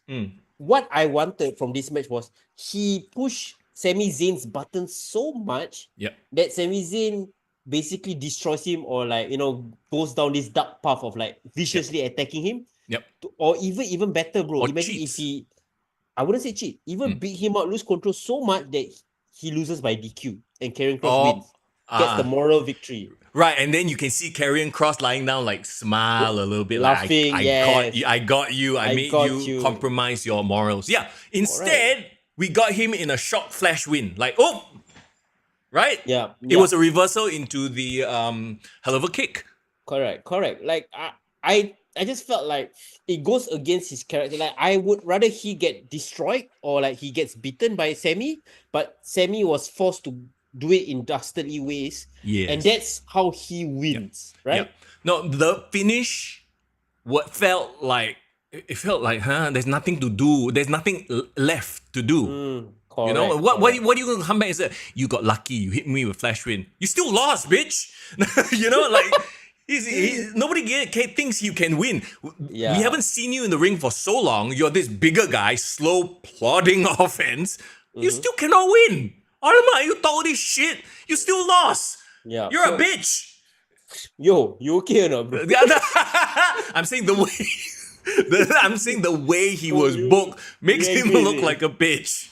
Okay. I didn't know you were such a big Karrion Kross fan. Yeah. I am not. I'm a fan of what he can be. I'm upset at the booking of this. Let me tell you, why not let him have a stable of people? Well, he did. But then they got fired. It's not his fault, right? But have people do the wrestling for him. No. Him and Scarlett still works. Him as a wrestler still okay. He doesn't have to be the best wrestler. He just needs to be a consequential wrestler so that when I watch the match, I'm like, okay, I know something's gonna happen. Or there is a reason. Like I just want him to like wrestle the way his character would. You know what I mean? Like because if he talks the way he talks, he does all these mind games the way he does. Wouldn't he be more of a cerebral wrestler? Yeah. That's what I want. Tricking people, like you said, now that I think about what you said, tricking Sami into getting himself DQ'd would have been a great way to further, and it's sort of a very obvious, I made you compromise sort of a story, right? Correct. Instead, Sami just win by luck. Yes. Where do we go? We have either this feud ends and then, it turns out this really was just a one-off. We got nothing else on the card, so we put this on the card. situation. Yeah, it would have been so perfect if like Sami Zayn was just beating him out, he was losing control, Yeah. and then he like destroyed him, and then like imagine if he just bloody Karrion. Like I wouldn't mind Karrion Oh. Cross takes that beating, kinda bloodied, and then Sami Zayn just sits on the corner. He was like, "Oh, astaghfirullahalazim, astaghfirullahalazim. What have I done? You know, the devil made me do it." You know, like Right, yeah. it would have been perfect, bro. Especially in Saudi Arabia. You know what I But mean? can that actually happen? Because visually that wouldn't make sense. Karrion is a bigger, stronger wrestler than Sami. Sami is and will always be the underdog, right? Unless Karrion Cross purposely lets him do it. Okay, like he purposely like, hey, you beat me, you beat me, you what a stupid strategy, but sure. Logically, also that makes him look like a bitch. He's the Joker lah at this point in time. Like Right. he looks at pain and laughs at it because it achieves the point that he's trying to make. Yeah, and Scarlett didn't play any role in the match also. So Yeah. Oh yeah. I wish Scarlett is more involved. Okay. Right now she's a bit of an observer, passive a bit. And also maybe she cannot because this one's Saudi lah. She cannot go and try to do sexy dance and all that kind of stuff. In the US can. Maybe. Bro, why not? Okay, you know what? You want to talk about a mindfuck? Why not have a thing where Scarlett tries to seduce Sammy? And Sammy is supposed to be this, like a religious family man. Oh. Bro, like this, and this is not even a revolutionary story. These stories have been done in wrestling for so long, right? A temptress. Literally, she's temptator. Okay lah. Karrion Cross the Temptator, and then Scarlett the Temptator. Yes, okay. Astaghfirullahaladzim, Mister Young, what is going on? You 46, naughty, please. Hey, well, it's my birthday. Let me have my day, okay? My weekend. But yeah, and to this point, a lot of the finishes were weird, and this was one of the. You're right. I agree with Dave. I like the idea of Karrion and Sami. I wish they will continue the feud for sure. I just need the end goal where the end state that needs to be achieved is Sami turns heel thanks to the temptations of Karrion Cross. That's all. And this finish does not get us there. This finish is just okay, it happened. What? Karrion still looks like a bitch. Let's move on. He can break all the bats he wants with his jujitsu. It's not canon. It's not part of the show, right? Yeah. Let's talk about Solo Sikoa and Jacob Fatu, my favorite match of the night. I mean, really? No, my favorite finish of the night. Because the tribal chief has returned. Everybody put your fingers up, put the ones up. Hey, for the tribal chief. Your guy is returned. Okay, first of all, did you watch the post show or do you see some clips of the post show? Yes, I did. Did you see Solo Sikoa's comment? Yes. Well, which comment? The one about they're talking about the heat. What do you think about the heating? Yeah. 4 words. Stop. No, he got the Valley Girl accent. Oh, yeah. 4 words. Stop. Like what? Stop. Bro sounds like the white chick. He do this. Hey, he funny lah. Hey, bro, funny lah, bro. We are starting to be won over by the guy who's supposed to be a heel. And ironic, and we talked about it last week, Jacob is starting to get boring because he's just an angry guy. No, Solo is my guy. Solo is the kind of guy I want to leap out with, bro. He's just comedy at this point in time. Okay, so before the fingers up, Tribal Chief and his return, what did you think of the match? Okay, I expected it the way it went the way I expected it to go. They are both more of a brawlers. They are not mat wrestlers. No, they are not technicians. Yeah, this is like if Kane versus Umaga. It's just big. Not even. It's like Rikishi versus Umaga. Yeah lah, it's exactly what it is lah. But it's just the kids doing it lah, right? Okay. I think Solo came from the Roman Reigns school of performative wrestling. Yes. Where he's like, he got a... So, you talk about Karrion Cross doesn't talk enough trash. Solo talks a lot of trash in his matches, He learned from Roman, bro. Exactly. So I like that. I like You're that. Yeah. Like that style will make him a very entertaining main eventer. And you know how I say that CM Punk takes himself a bit too seriously? Yeah. I feel Jacob, because of this gimmick or this character that he's supposed to be portraying, he takes himself too seriously. So that I would like Solo more because Solo makes me laugh and entertain while Jacob is all serious and business. Yeah. Well, again, like we talked about previously, they need to go through their characters. They need to work it through, right? Solo already did the quiet enforcer guy thing. So now it's Jacob's turn. Hopefully, in about 5 months, a year's time, Jacob will start opening up and being the funny, goofy guy, which we know is in him. We've seen it before in backstage clips and whatnot. Yeah.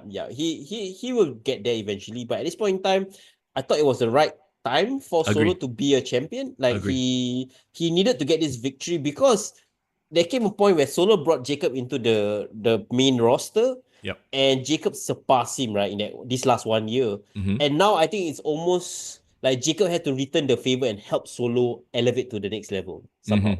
Oh yeah, So this is what's happening. So it happened, like you said, the way most of us assumed it would happen. And then came our tribal chief. No. First of all, Mister No Aura, JC Mateo. I wanted to say Jeff Cobb. Oh yeah, they changed his name again. I don't know, when he run, even he sees smiling, he like right. He got this like, bro, he's like NPC character at this point in time. Right? He's just there. I don't know Jeff Cobb in New Japan. I know he was menacing, but like because of the Rhino build, it's like you are not that menacing because you're in the land of giants. Does that make sense? Okay. I also feel like now they're just rinse repeat, the same storyline structure, the same thing, but with new people. Yeah. So now you have JC Mateo with no charisma standing there. In 5 months, maybe he's going to be the charismatic guy also. When he turns on Solo, like, oh my God. No, I mean, this is the bloodline. It's gonna infinitum, right? Infinitum. It'll just go on forever. So you have JC Mateo. I love the No Aura name, by the way. Mr. No Aura. He came in smiling his way into the ring. He got beaten up. And then, of course, you got this masked man, trying to screw with Jacob. And then he removes. Did he had trouble removing his ski mask? I just have to confirm. A little bit. A bit. True to character. It was Tongaloa, bro. My guy. Boy. Oh, dear. Put your fingers up for the Tongaloa. Hey, what happened to Tama Tonga? He also injured. He also injured, bro. He got injured later. Remember, it was Tongaloa got injured at War Games, from what I remember. That was damn long already, bro. Bro took half a year off, bro. And then Tama Tonga was accompanying Solo all the way till WrestleMania, remember? Yeah. And then I think post WrestleMania he got injured. Yeah, so he's been off TV. So so he came back alone. He did his job. He didn't botch anything, thank God. So that was good. He did hesitate a little bit here and there. I don't know. It felt a little bit unstable. You know what I love about this whole thing? What? Even WWE knows, right, that realistically, Tonga Loa returning is not enough to lose. It's great he returned, but he is not going to affect the match. Again, so this is one of my sticking points as well, right? It's very reminiscent of the Judgment Day thing. Ineffectual interferences. Yeah, agree. Like, you just make your big group look like a bunch of jackasses when they try to interfere and they can't do shit, right? Yeah, but speaking of big jackasses. Oh, wow. Oh, he's a big guy, all right? But again, I don't know if Michael Cole was told not to say his name or what, but he was like, because he couldn't or didn't want to say Hikuleo. So they're like, hey, like... Yeah, he sounds exactly like that. Like, he don't know what to say. He wants to say the name, but he cannot say the name. And I've since gone online and seen that WWE has filed a trademark for, was it Tala Tonga? Tala Tonga, yeah, I saw that too. So this is how botched Tongaloa is, right? At least the rest of them got Tala Tonga, Tama Tonga, uniform. And then one Tongaloa, the Tonga Tombale. Tombale, yeah. Why? You know, because he is Timu Tonga, bro. That's what he is. Timu Tonga. He's not even a real Tonga. He's a fake one. Yeah. Okay, so he clearly debuted. So he's great. Yeah. I thought he looked decent. Like, he looks actually quite menacing. Went for a choke slam. Didn't manage to break the table. That's fine. I can accept it. But here it is, right? So now you actually essentially have Solo reforming or rejuvenating his bloodline. Bloodline 3.0, bro. We are on version 3 in 2025. Yeah, these are like iPhone, bro. Bloodline is like iPhone. Every year got a new upgrade at this point. Bro, yeah, next year who's gonna be leader? Who knows? We'll find out. JC Mateo, the leader of the bloodline. Oh dear God. Okay, so Solo won, which is great. Congrats Yep. to him. He, I think he looks good with the US title. But you know what's the funniest thing about that whole thing? What? So I was watching that, and now Solo's in the ramp, and then he's celebrating with the title, and then you got Yeah. all the three guys, right? We Yeah. got JC Mateo, we got Tongaloa, and then we got this Hikaleo. And somebody really ruined it for me, bro. Somebody put that screenshot, that screen cap on X and say the most non-aura group ever. All three of them just look like, huh? You know what I mean? It's like the goodies, bro. No, you gotta see the screen capture again. Like you go back to that one that exact moment where all of them were posing at the. You can pull out the photo even better. They were posing at the ramp, and then like Solo like with the title out, and all three of them just like they look confused. They just like, huh? I don't know why when you said it like makes so much sense. Yeah, it's also. like they were saying like, bro, this is the most auraless bloodline group ever. They just look like NPCs. Oh my god. Oh, okay. Wait. Hang on. Let's see. Got it. You managed to put Is it it this one? Yeah. You know what I mean? Like, look at Jesse Mateo smiling, bro. Oh, it literally the title of this Reddit post is "Name a more auraless faction." Oh yeah, it's this one, yeah, something. Oh my god. It's so, look at that. I mean, even Hikaleo, who's tall. Okay, But other than Hikaleo looks like. Oh my god, do you know who Hikaleo looks like? A bit like Roman, is it? No, he looks like a really tall X-Pac. Oh dear. With that tongue, do you know X-Pac? Remember he used to do the thing? So Doesn't he he's looks like a jacked up X-Pac? He's a Samoan X-Pac lah. Yeah, and then you have Timu Roman Reigns with the same tribal tattoos. You have, I don't know, Timu Rhino. Bro, JC Mateo look like some Filipino uncle, bro. Right. And then at the back, bro, this is how botched Tongaloa is. Even in the posing, right, he kena covered in the photo. He bought so much, he can't even be part of the photo when posing, bro. He's stuck there behind some. Cannot. Oh, I cannot. Oh my god. Yeah, the poor bloodline. More auraless faction. I think 3.0 is not doing it for us. I'm dying. Oh my god. Oh dear God. Okay. Yeah. So you know what? I think Jacob will be fine. I think he can take all of them one at a time. It's all good. I don't think we need Roman Reigns to come in and save Jacob. So it'd be like Jacob and Jimmy. So you know what this is gonna be, right? Bloodline 3.0 versus the Usos, Jimmy and Jay, as well as Jacob Fatu. That's gonna be the next big feud. Are they gonna call themselves the Bloodline? I feel like Solo hasn't referred to his group as the Bloodline for quite a while already. Okay, you know what it feels like? It feels like the third iteration of the NWO. After or the third iteration of a successful faction. At this point, they're just a mid-cut act. Like Judgment Day, and then Judgment Day on Raw, Bloodline on SmackDown. Yeah. Like this is their level lah. Like US title, which is fine. I think it's good that you have mid-cut titles that has like proper factions feuding over it. I think it's great. But it's just that, the downfall must be started. Okay, I wouldn't say the downfall of the Bloodline. I still feel like actually Solo has a new lease on life on his character. Not that he's not, like I mentioned before, not contending for the Ulafala. So he's okay.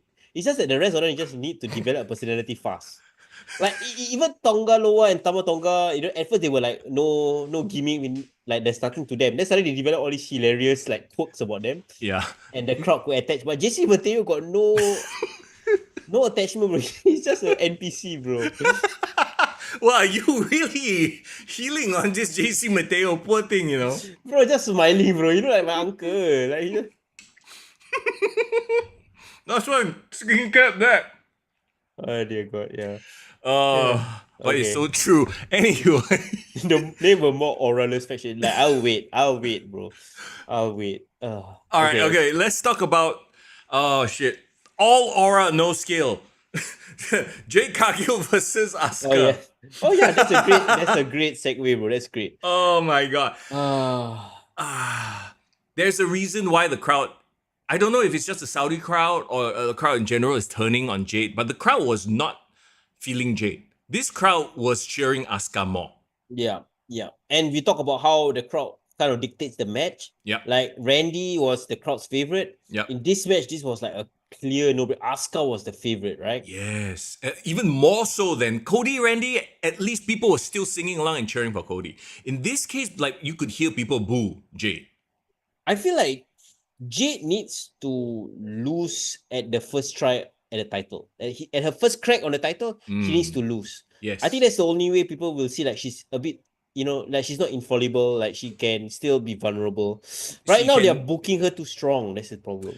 But you see, isn't this supposed to be like we book her like Goldberg, we smash her over, right? But the crowd knows that she is not the best wrestler yet. Yeah. Well, neither was Goldberg. But then again, that was a different era. You could smash people over. You could get an Ultimate Warrior over. Okay, is it a good analogy to say that Jade Cargill is the Ultimate Warrior of this generation? And they're trying to do the Ultimate Warrior push. Because Ultimate Warrior was all like energy and vibe and aura. But then when it came down to the character or the work rate, it's just not there.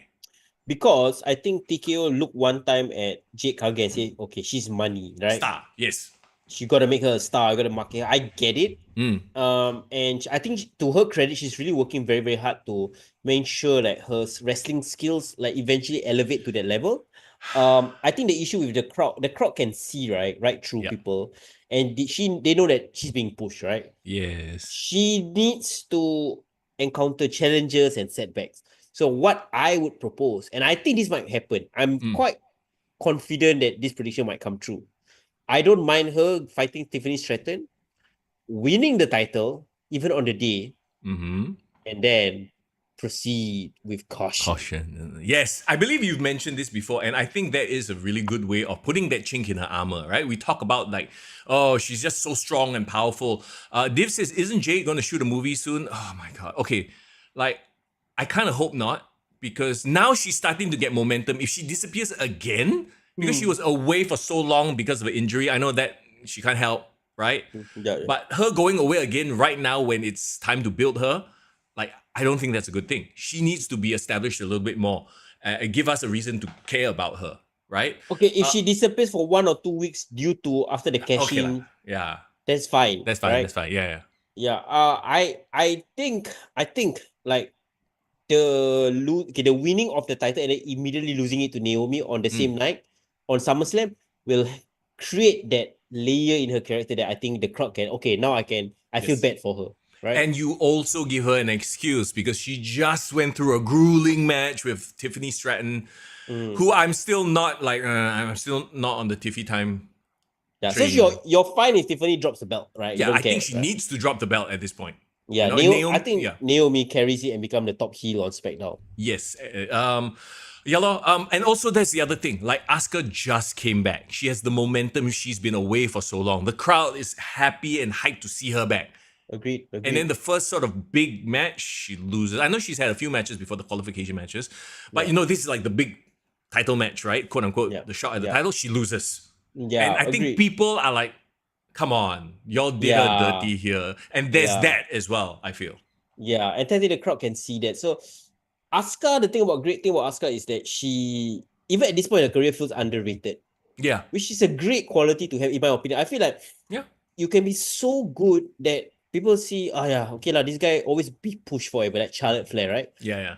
But then there's some people who are like, even now, she needs to get more opportunities. Even though, if you really think about it, Asuka has had a great WWE career. She has, yes. She's like a Grand Slam winner, right, at this point in time.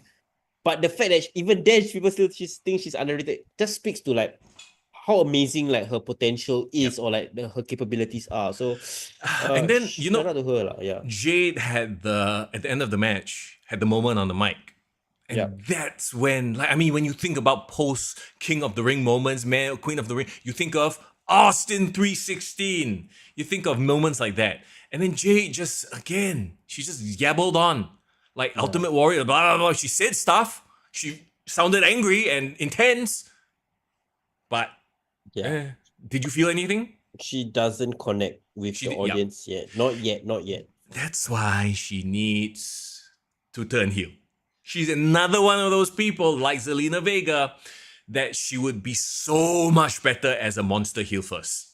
She was great in AEW as a heel, remember? Yeah, because she looks better, is stronger, and she can wrestle like a heel. She can do power moves, simple moves. The wrestling here was not good. You know, Asuka tried her best, right? And okay, kudos. I don't know if they just got really lucky, but did you see the finish and how it was botched from a different angle? And the crowd, that's why the crowd was flat. I can't recall what was the angle that was sold. Jade put her in jaded, hit the jaded, right? Rolled her over, but she jacked her so far back that from the other angle, you can clearly see Asuka's shoulder was up. The shoulder was up, yeah. Yeah. Sure. But the camera angle that was showing it, you can't see the shoulder was up. But the rest of half the arena can see that the shoulder is up. I see. So the question is, I don't think they're trying to replay Gunther Randy. I don't think that's what they're trying to do. Yeah. But apparently it happened again. What a bit of karma or serendipity or whatever it is. That's hilarious. And the fact that, okay, do you remember when Gunther and Randy happened? They actually, Corey or don't know who was like, I want to see an alternative angle, blah, blah, and they showed it, right? Yeah. In this case, they never said a thing. Nobody said nothing about it. Maybe because Papa H was like, I got too many things on my hand. I got no time to address this controversy. The video didn't show screw it. Nobody saw. Yeah, Only half the arena saw. But the finish was so dead. The crowd was like, we didn't want to see that.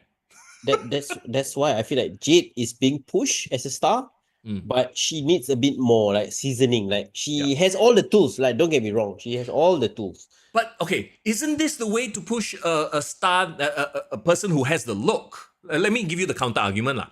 Play devil's advocate. Isn't this how you push someone who has the look, the vibe, but not necessarily the technical skills in ring? That you just smash them over people? Or does this not work in 2025 anymore because we're too smart? No, I feel like you still need that one more feud to define you as a character. Okay, for example, if Naomi and Jade had the entire feud of WrestleMania, like great matches and like culminates in the last woman standing, like, and then Jade wins from that feud, then I think like, okay, now the crowd's ready to cheer for her. It felt too short, not enough to build her. And yeah, I think like, you think of like Randy Orton. Remember Randy Orton was a pretty boy, IC champion, but people say like, no lah, this guy not tough enough. Yeah. And then you put him in a feud with Cactus Jack. Right. And then like, okay, now he's ready to go for the world title against Chris Benoit. Believable. Jade needs that one crazy feud which she should have, with who? Like a Bianca Belair. Yes. Or like a Naomi last women standing street fight hardcore match. But my only concern is she can have the match. It'll not be a good match. That's my concern. She will, and I don't know if she has enough time to get to that level of, like, okay, she's one of those people. And I'm okay. Let me try to think of other examples. She's very athletic, but she does the moves. She can do the moves athletically, but it doesn't feel smooth. You know what I mean? Right, yeah. I'm trying to think who in the WWE is a good example of that. Maybe like a LA Knight, maybe. Maybe. Actually, John Cena technically would be in that. Yeah. Like, when you see someone like Kurt Angle, for example, like everything he does is smooth, it looks good. Yeah. He gets it, right? Yeah. Whereas John Cena, even in his prime, people say he can't wrestle because like he felt really clunky. stiff. Yeah. But he makes up for it by being so entertaining, which is something that Jade doesn't have. She's got the look, she's got the intensity, but that's it. She doesn't have the entertainment factor. You know what she needs or not, bro? What?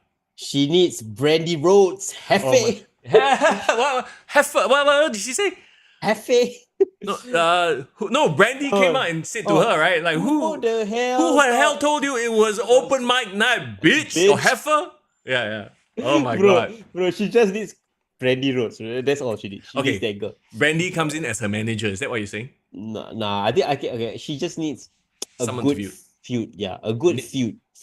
Naomi. Or maybe Tiffany can suddenly was like, I slept with your man. Oh my god. Valley Girl versus anyway. Yes, you think about it. Black girl from the Bronx or wherever she is, and then against. Do you just assume she's from the Bronx? You just assume she's from the Bronx? What kind of I'm assumption is that? I'm sorry. No, I'm just trying to do the whole East Coast versus West Coast thing, lah. That's why. Okay, wait, I'm gonna find out where she's from. She's from Florida, bro. The Yeah. Bronx. She's from Florida. She went to Jacksonville University. Okay, she's Floridian. Okay, great. East Coast versus West Coast. Good for her. Anyway, Okay. I think that the crowd felt like Asuka was done dirty. That's why they completely fell flat when Yeah. Jade won. Simple as that. My hope is that Asuka bounces back and still has that one-on-one match with Io Sky for the title. But more than likely, Asuka gets together with Kairi Sane and they go for the tag team titles, which isn't necessarily a bad thing because they need people in that division. Yeah, that's true. But- That's true. Wait, Alfred, what meme are you talking about, guys? Do not meme me, please. Hey, This we is have a lot already. Temptator today. Temptator. You know what's gonna happen going forward? Every What? week, right? It's an opportunity for the listeners to meme us, bro. Yes, that should be the way, bro. That should be the way. Okay, come. Not let's talk about the main event. Yes, main event, final match. Let's go, come. Whew. So I think it was a case of the anticipation was very high for this because of the promos, because of the personalities, because of what it is John Cena versus CM Punk after so many years, right? Yeah. It's one of those situations again. I think that they're going to run into this problem a lot. That the hype is higher than the actual match itself.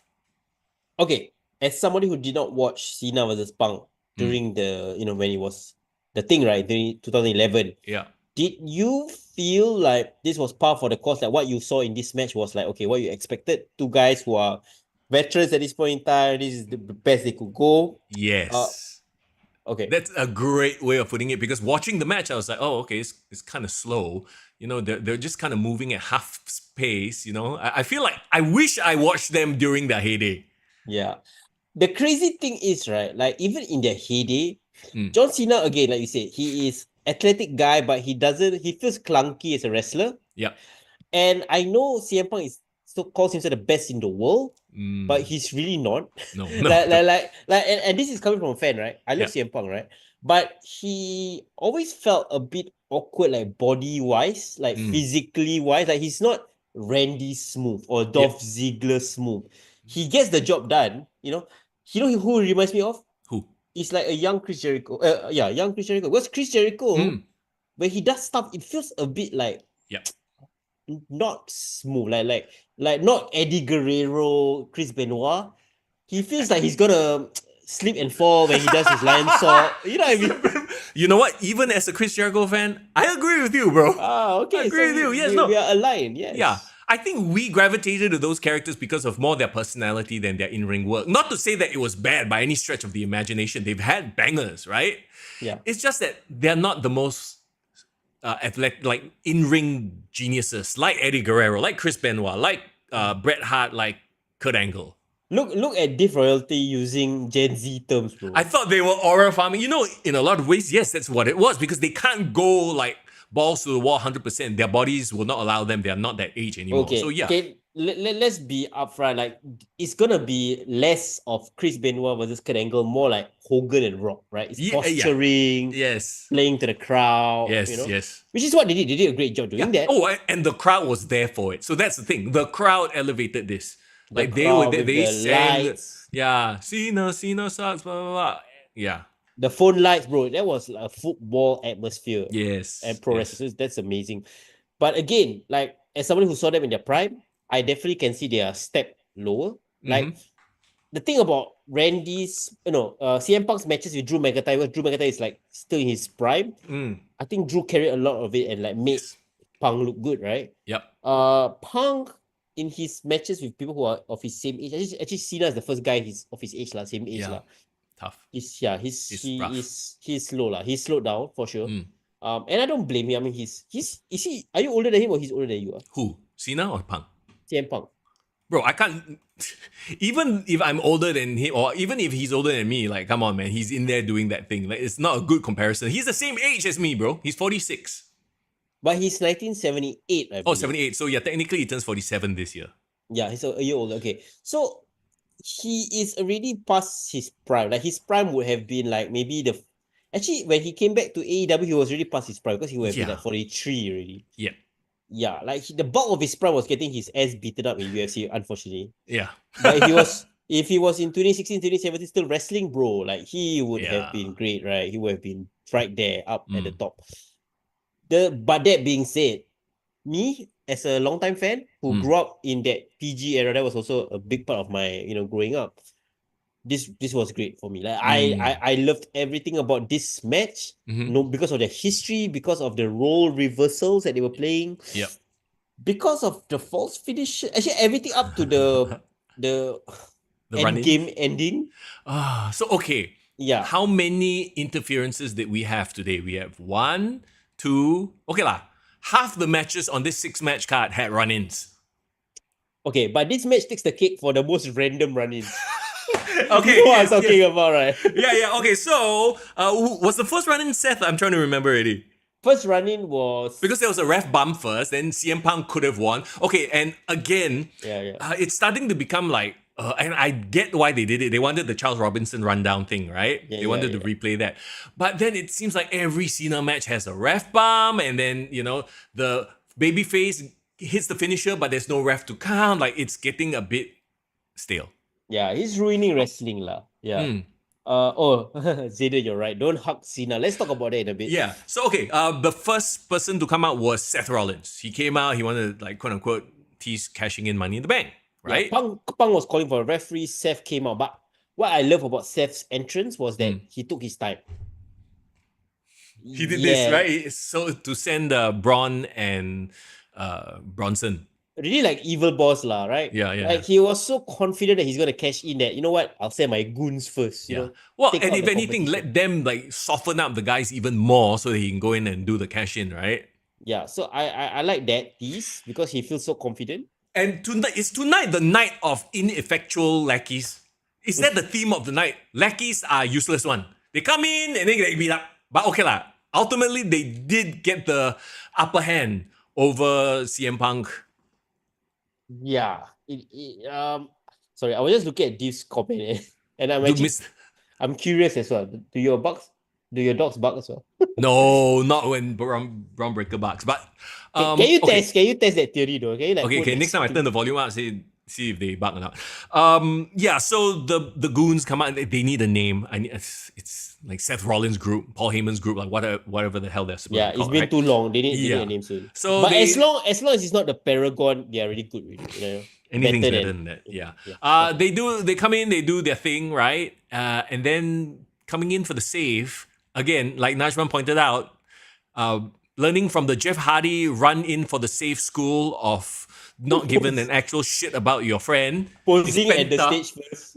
Freaking Penta coming like, and then whoever is getting beat up, like, Okay, to be fair, he wasn't necessarily saving anybody. He was there because he's got like a beef.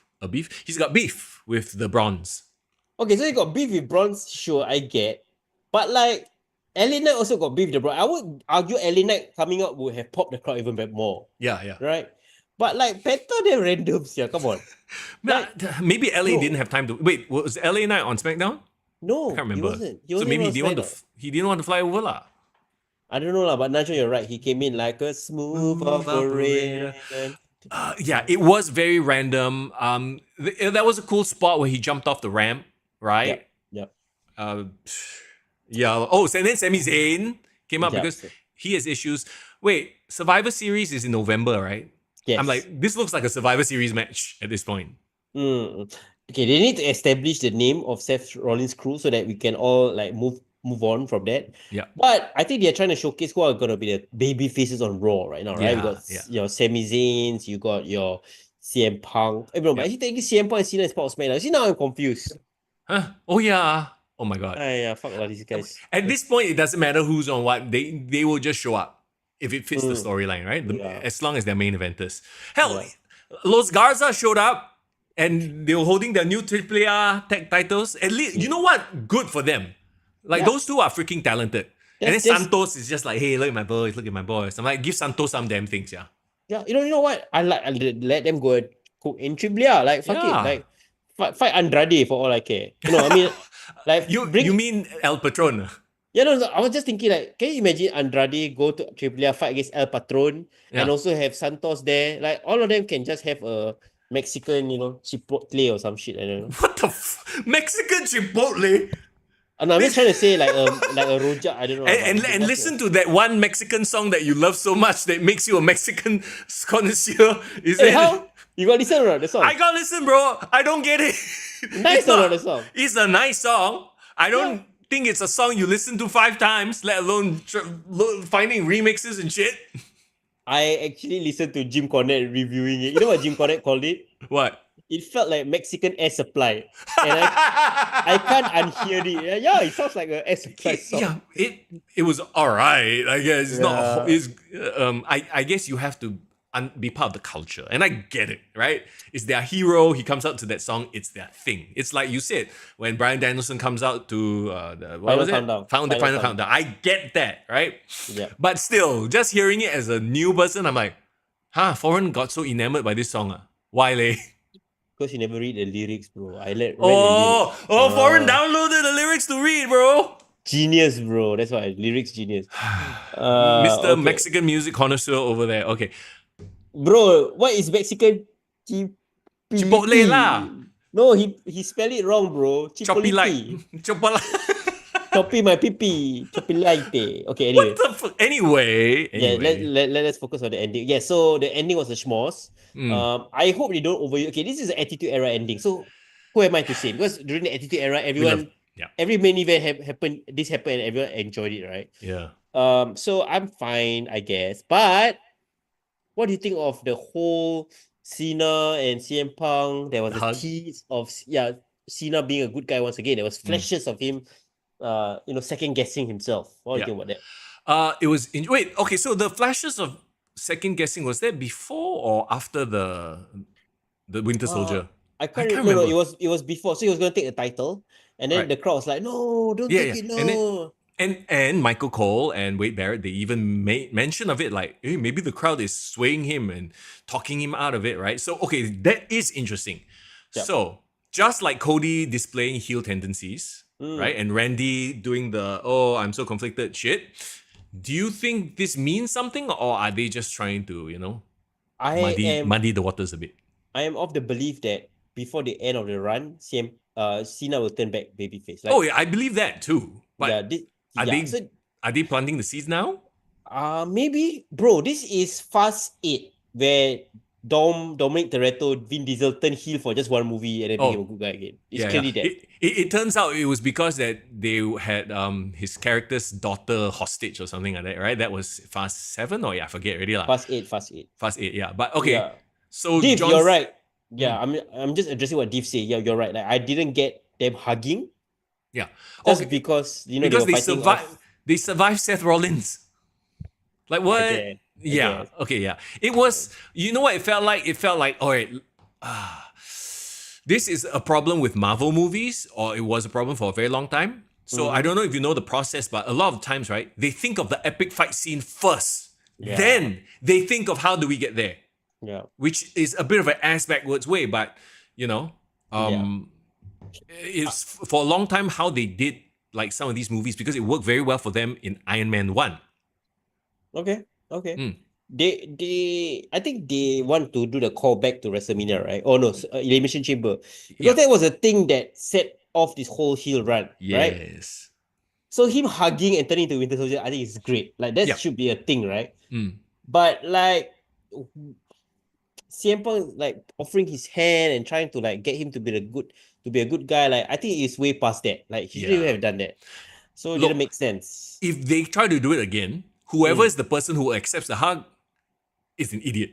Yeah, exactly. If John Cena does this, you immediately kick him in the balls. That's what you need to do. So that's what I hope Cody Rhodes is going to do at SummerSlam. Yes. Right? That's what should happen, right? They're laying the groundwork for that. But yeah. That being said, I think this was a great out for CM Punk to lose the title or to lose the match this way. But CM Punk got hit with the briefcase. He got stomped. So are we getting Seth CM again? And is it overplayed at this point? Like, I wouldn't say it's overplayed. You know why? If you think about it, they only had two Two. matches. So Solo matches. Yeah, one at Raw and Netflix and one mm, at the Steel Cage Madison Square Garden, which introduced Roman Reigns into the picture, remember? yes, correct. So I don't know why it just seems like this has gone on for so long. And Because mm, Seth has been hating on him since last year WrestleMania, true. before he even got injured. It's been a Yeah, while. and then CM got injured, and then they just did a lot of backstage stuff. But it's like I think we talked about it before, and I was like, I feel like it just needs more time to percolate. That they can come back together anytime to continue this dance, right? It's a And bit too now, soon. yeah, it's like, oh, so now CM Punk is moving away from John Cena. I feel like it just started. It has so much more legs, right? But now Yeah. he's going back to Seth, which is like, According to Triple H at the post show, that this is gonna be the one and only time, Cena versus Punk. This is mm, one last match. So one and they're not done. they're not gonna do that again. Which is a waste because okay, to be honest, the setting, everything that happened in this match made it super memorable. Yeah, I feel that if this was really their final match, I think it was great. yep, It's just that the what could have been, like, this could have been a whole summer feud. That's how great they are. yeah. But then again, maybe it's gonna go down the way of Rock versus Stone Cold, where Mm. you knew every time they were together it's electric, but like it was only meant to do 3 WrestleMania matches, for Yeah, example. yeah. And you know what? I won't hate it. I know some people will be like, oh, you should have been at WrestleMania. Oh, why in Night of... it's fine. Whatever. Yeah, yeah. Oh, by the way, you're frozen. I just realized. Oh, shit. Okay, So yes. serious. I know, Okay, right? okay. Okay, again. So I still hope you can hear me. Let's just wrap up and just give our final ratings, I guess, for the whole night. What do you think? Okay, first of all, chat, go ahead and give your final ratings of the night. Upon 10, what do you think? I would What? say for me. Mm, Ooh, you're good. Okay, you're back. I would say it's a solid 7. I think it was solid a 7. good, event. Mm. I can't decide whether it was Money in the Bank was better or this was better. I can't decide. I feel like Money in the Bank was better. I feel like there were more moments. Like Div alluded to earlier, right? A lot of the finishes felt weird. They felt Mm, clusterfucky, and I would give this a 6.5. correct. Like So I it's don't kind know. of par Yeah. for the course, lah. Like, and here's the thing, right? Like sometimes when I watch PLEs, I don't watch it live because I'm busy, right? I Mm, watch it after the fact and I get it spoiled, but it's still exciting. mm, In this case, I actually didn't know any of the results. And I still mm, gave it a 6.5. So, like I technically watched it live, as in I didn't have any of the results spoiled. And it mm. felt like, okay lah, by the way. It felt, again, I don't want to say it feels like a glorified house show, but it kind of does. I wouldn't say it's a house show, lah. I think there was still some consequences, like the winners of the King and the Queen Yeah. of the Ring would lead to SummerSlam. And Cena versus Punk is still a marquee match, yes. Yeah, like all this was, I think, in its own was great, and there were consequences. But I feel like we are at the start of a story, or we are basically, if this was Marvel, this was probably just like Ant-Man. Yeah. Great in Okay. its own right, but Yeah. like I'm sure there's so many other things that is gonna be more important looking back. Right. Great analogy, right? I'm proud of myself for that. So. You pat yourself on the back, bro. Pat yourself. Have a sip of the Red Bull. It's gone already, right? Oh, We man. made it through the whole show without me talking. Okay, we did lah. Talk a lot of stupid shit also. It's fine. It's fine. We mined a few gems here and there. Okay. Also, I didn't take a nap and I was grumpy as fuck. Yeah, I respect to you, Div, and all of you guys who like stayed up. Who was it? Edison as well that stayed up last night? I think Fazli also. Like, you Yeah. guys were crazy, bro. The Discord. Shout out to you guys on Discord, keeping it going. Throughout the night yesterday. Absolutely. And for the most part, I think that is a fair grade. Like you talk about 7, 6.5 is not that far from 7. I think it was just kind of, it was a passing grade. It's nothing to talk about. Like I won't go back and watch this again. Like there have been several pay-per-views recently, PLEs recently, that I actually watched twice, right? Oh, like what? Like what? I forget. Okay, fair enough. Shit. I would No. say I watched Elimination Chamber twice. That was great. Oh yeah. Well, just for Elimination Chamber, I watched it twice, followed by the reactions. To all of the heel turns, right? Yeah, that one I watched don't know how many times already, but Yeah. there are PLEs like that. And then there's this where you watch and then you forget. Yeah, it is what it is. Well, you know what? It was fun. I enjoyed myself, and I bet you did. I'm okay. I'm excited for SummerSlam, to be honest. Really. Yes. SummerSlam is when? We still have to get through Saturday night's main event. Ah. We still have to get through Evolution. This is all happening in July. Correct. SummerSlam, I believe, is early August, right? But before we get there, though, just to backtrack a bit, right? So you talk about Saturday night's main event. Next week, we will preview that. Of course, headlined by Goldberg versus Gunther. Yeah. Just let Gunther have his moment, right?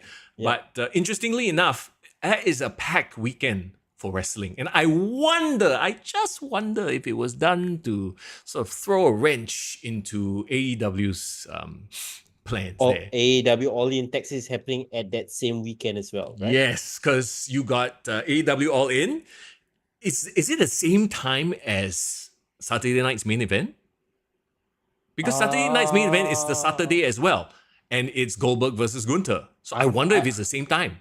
I believe so. Wait, is Evolution happening that same weekend or after? Yes, but Evolution is happening on a Sunday.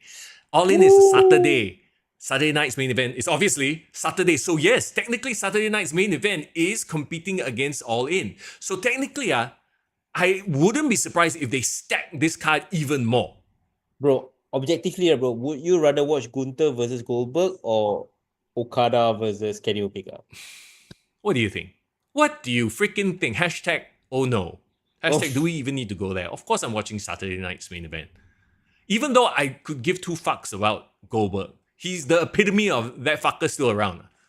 TFSA, bro. Goldberg.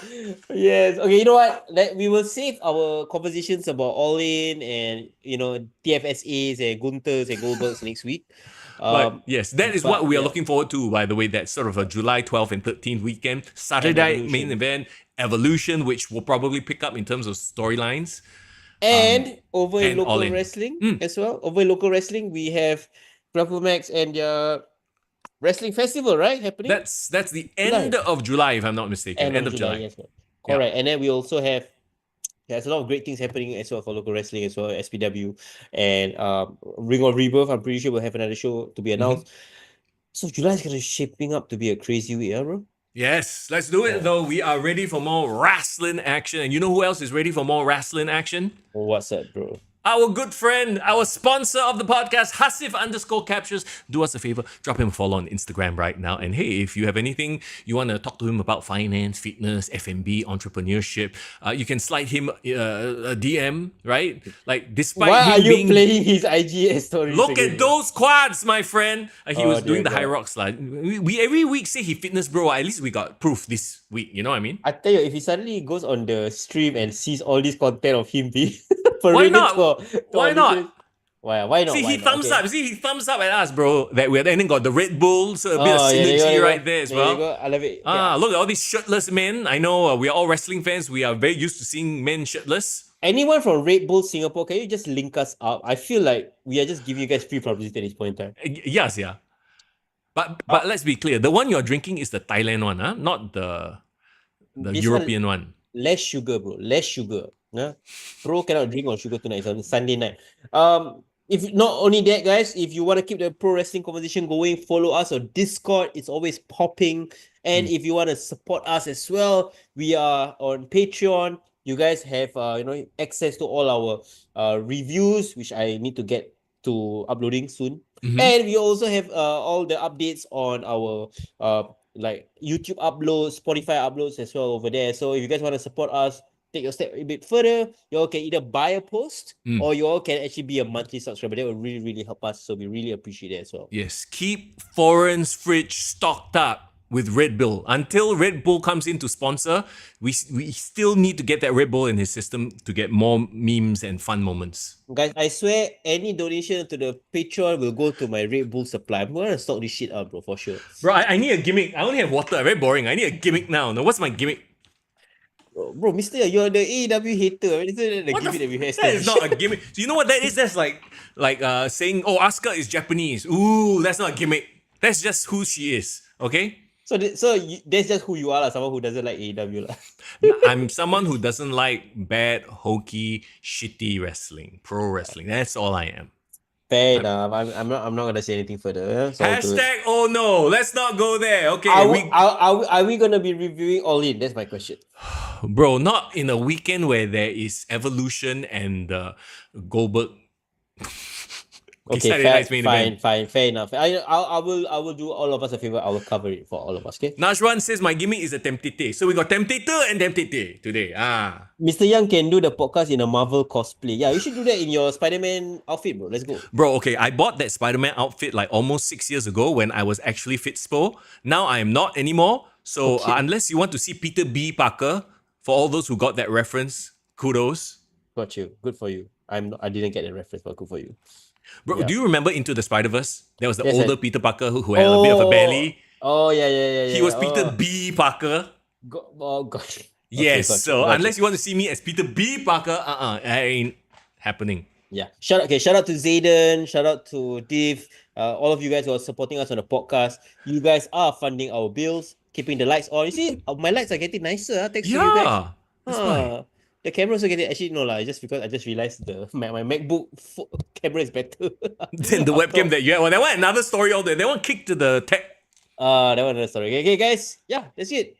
This is a podcast. We made it through it 2 hours. Woo. We didn't do anything that was illegal. I think so. We never do anything. What are you talking about? We're live. God damn it! Don't say shit like that. Yeah, I mean, like we did. Yeah, you know what? We are still hinged. Okay, we haven't been unhinged, so it's all good. Yeah, I think we lost it at the most no aura faction. That one we lost it a little bit. Yeah, it's all good. Anyway, everyone, put your fingers up for the return of our tribal chief. As we say, thank you for hanging out. We'll see you all next week. Have a great week ahead. It is Mr. Young. And it's for in the building, guys. Drink Red Bull. They're not sponsored. They're not sponsored. Yeah, sorry, don't sponsored. say, No. Go and support Hasif. That one more important. Support Hasif with Red Bull. Okay, take care. Bye. Let's go.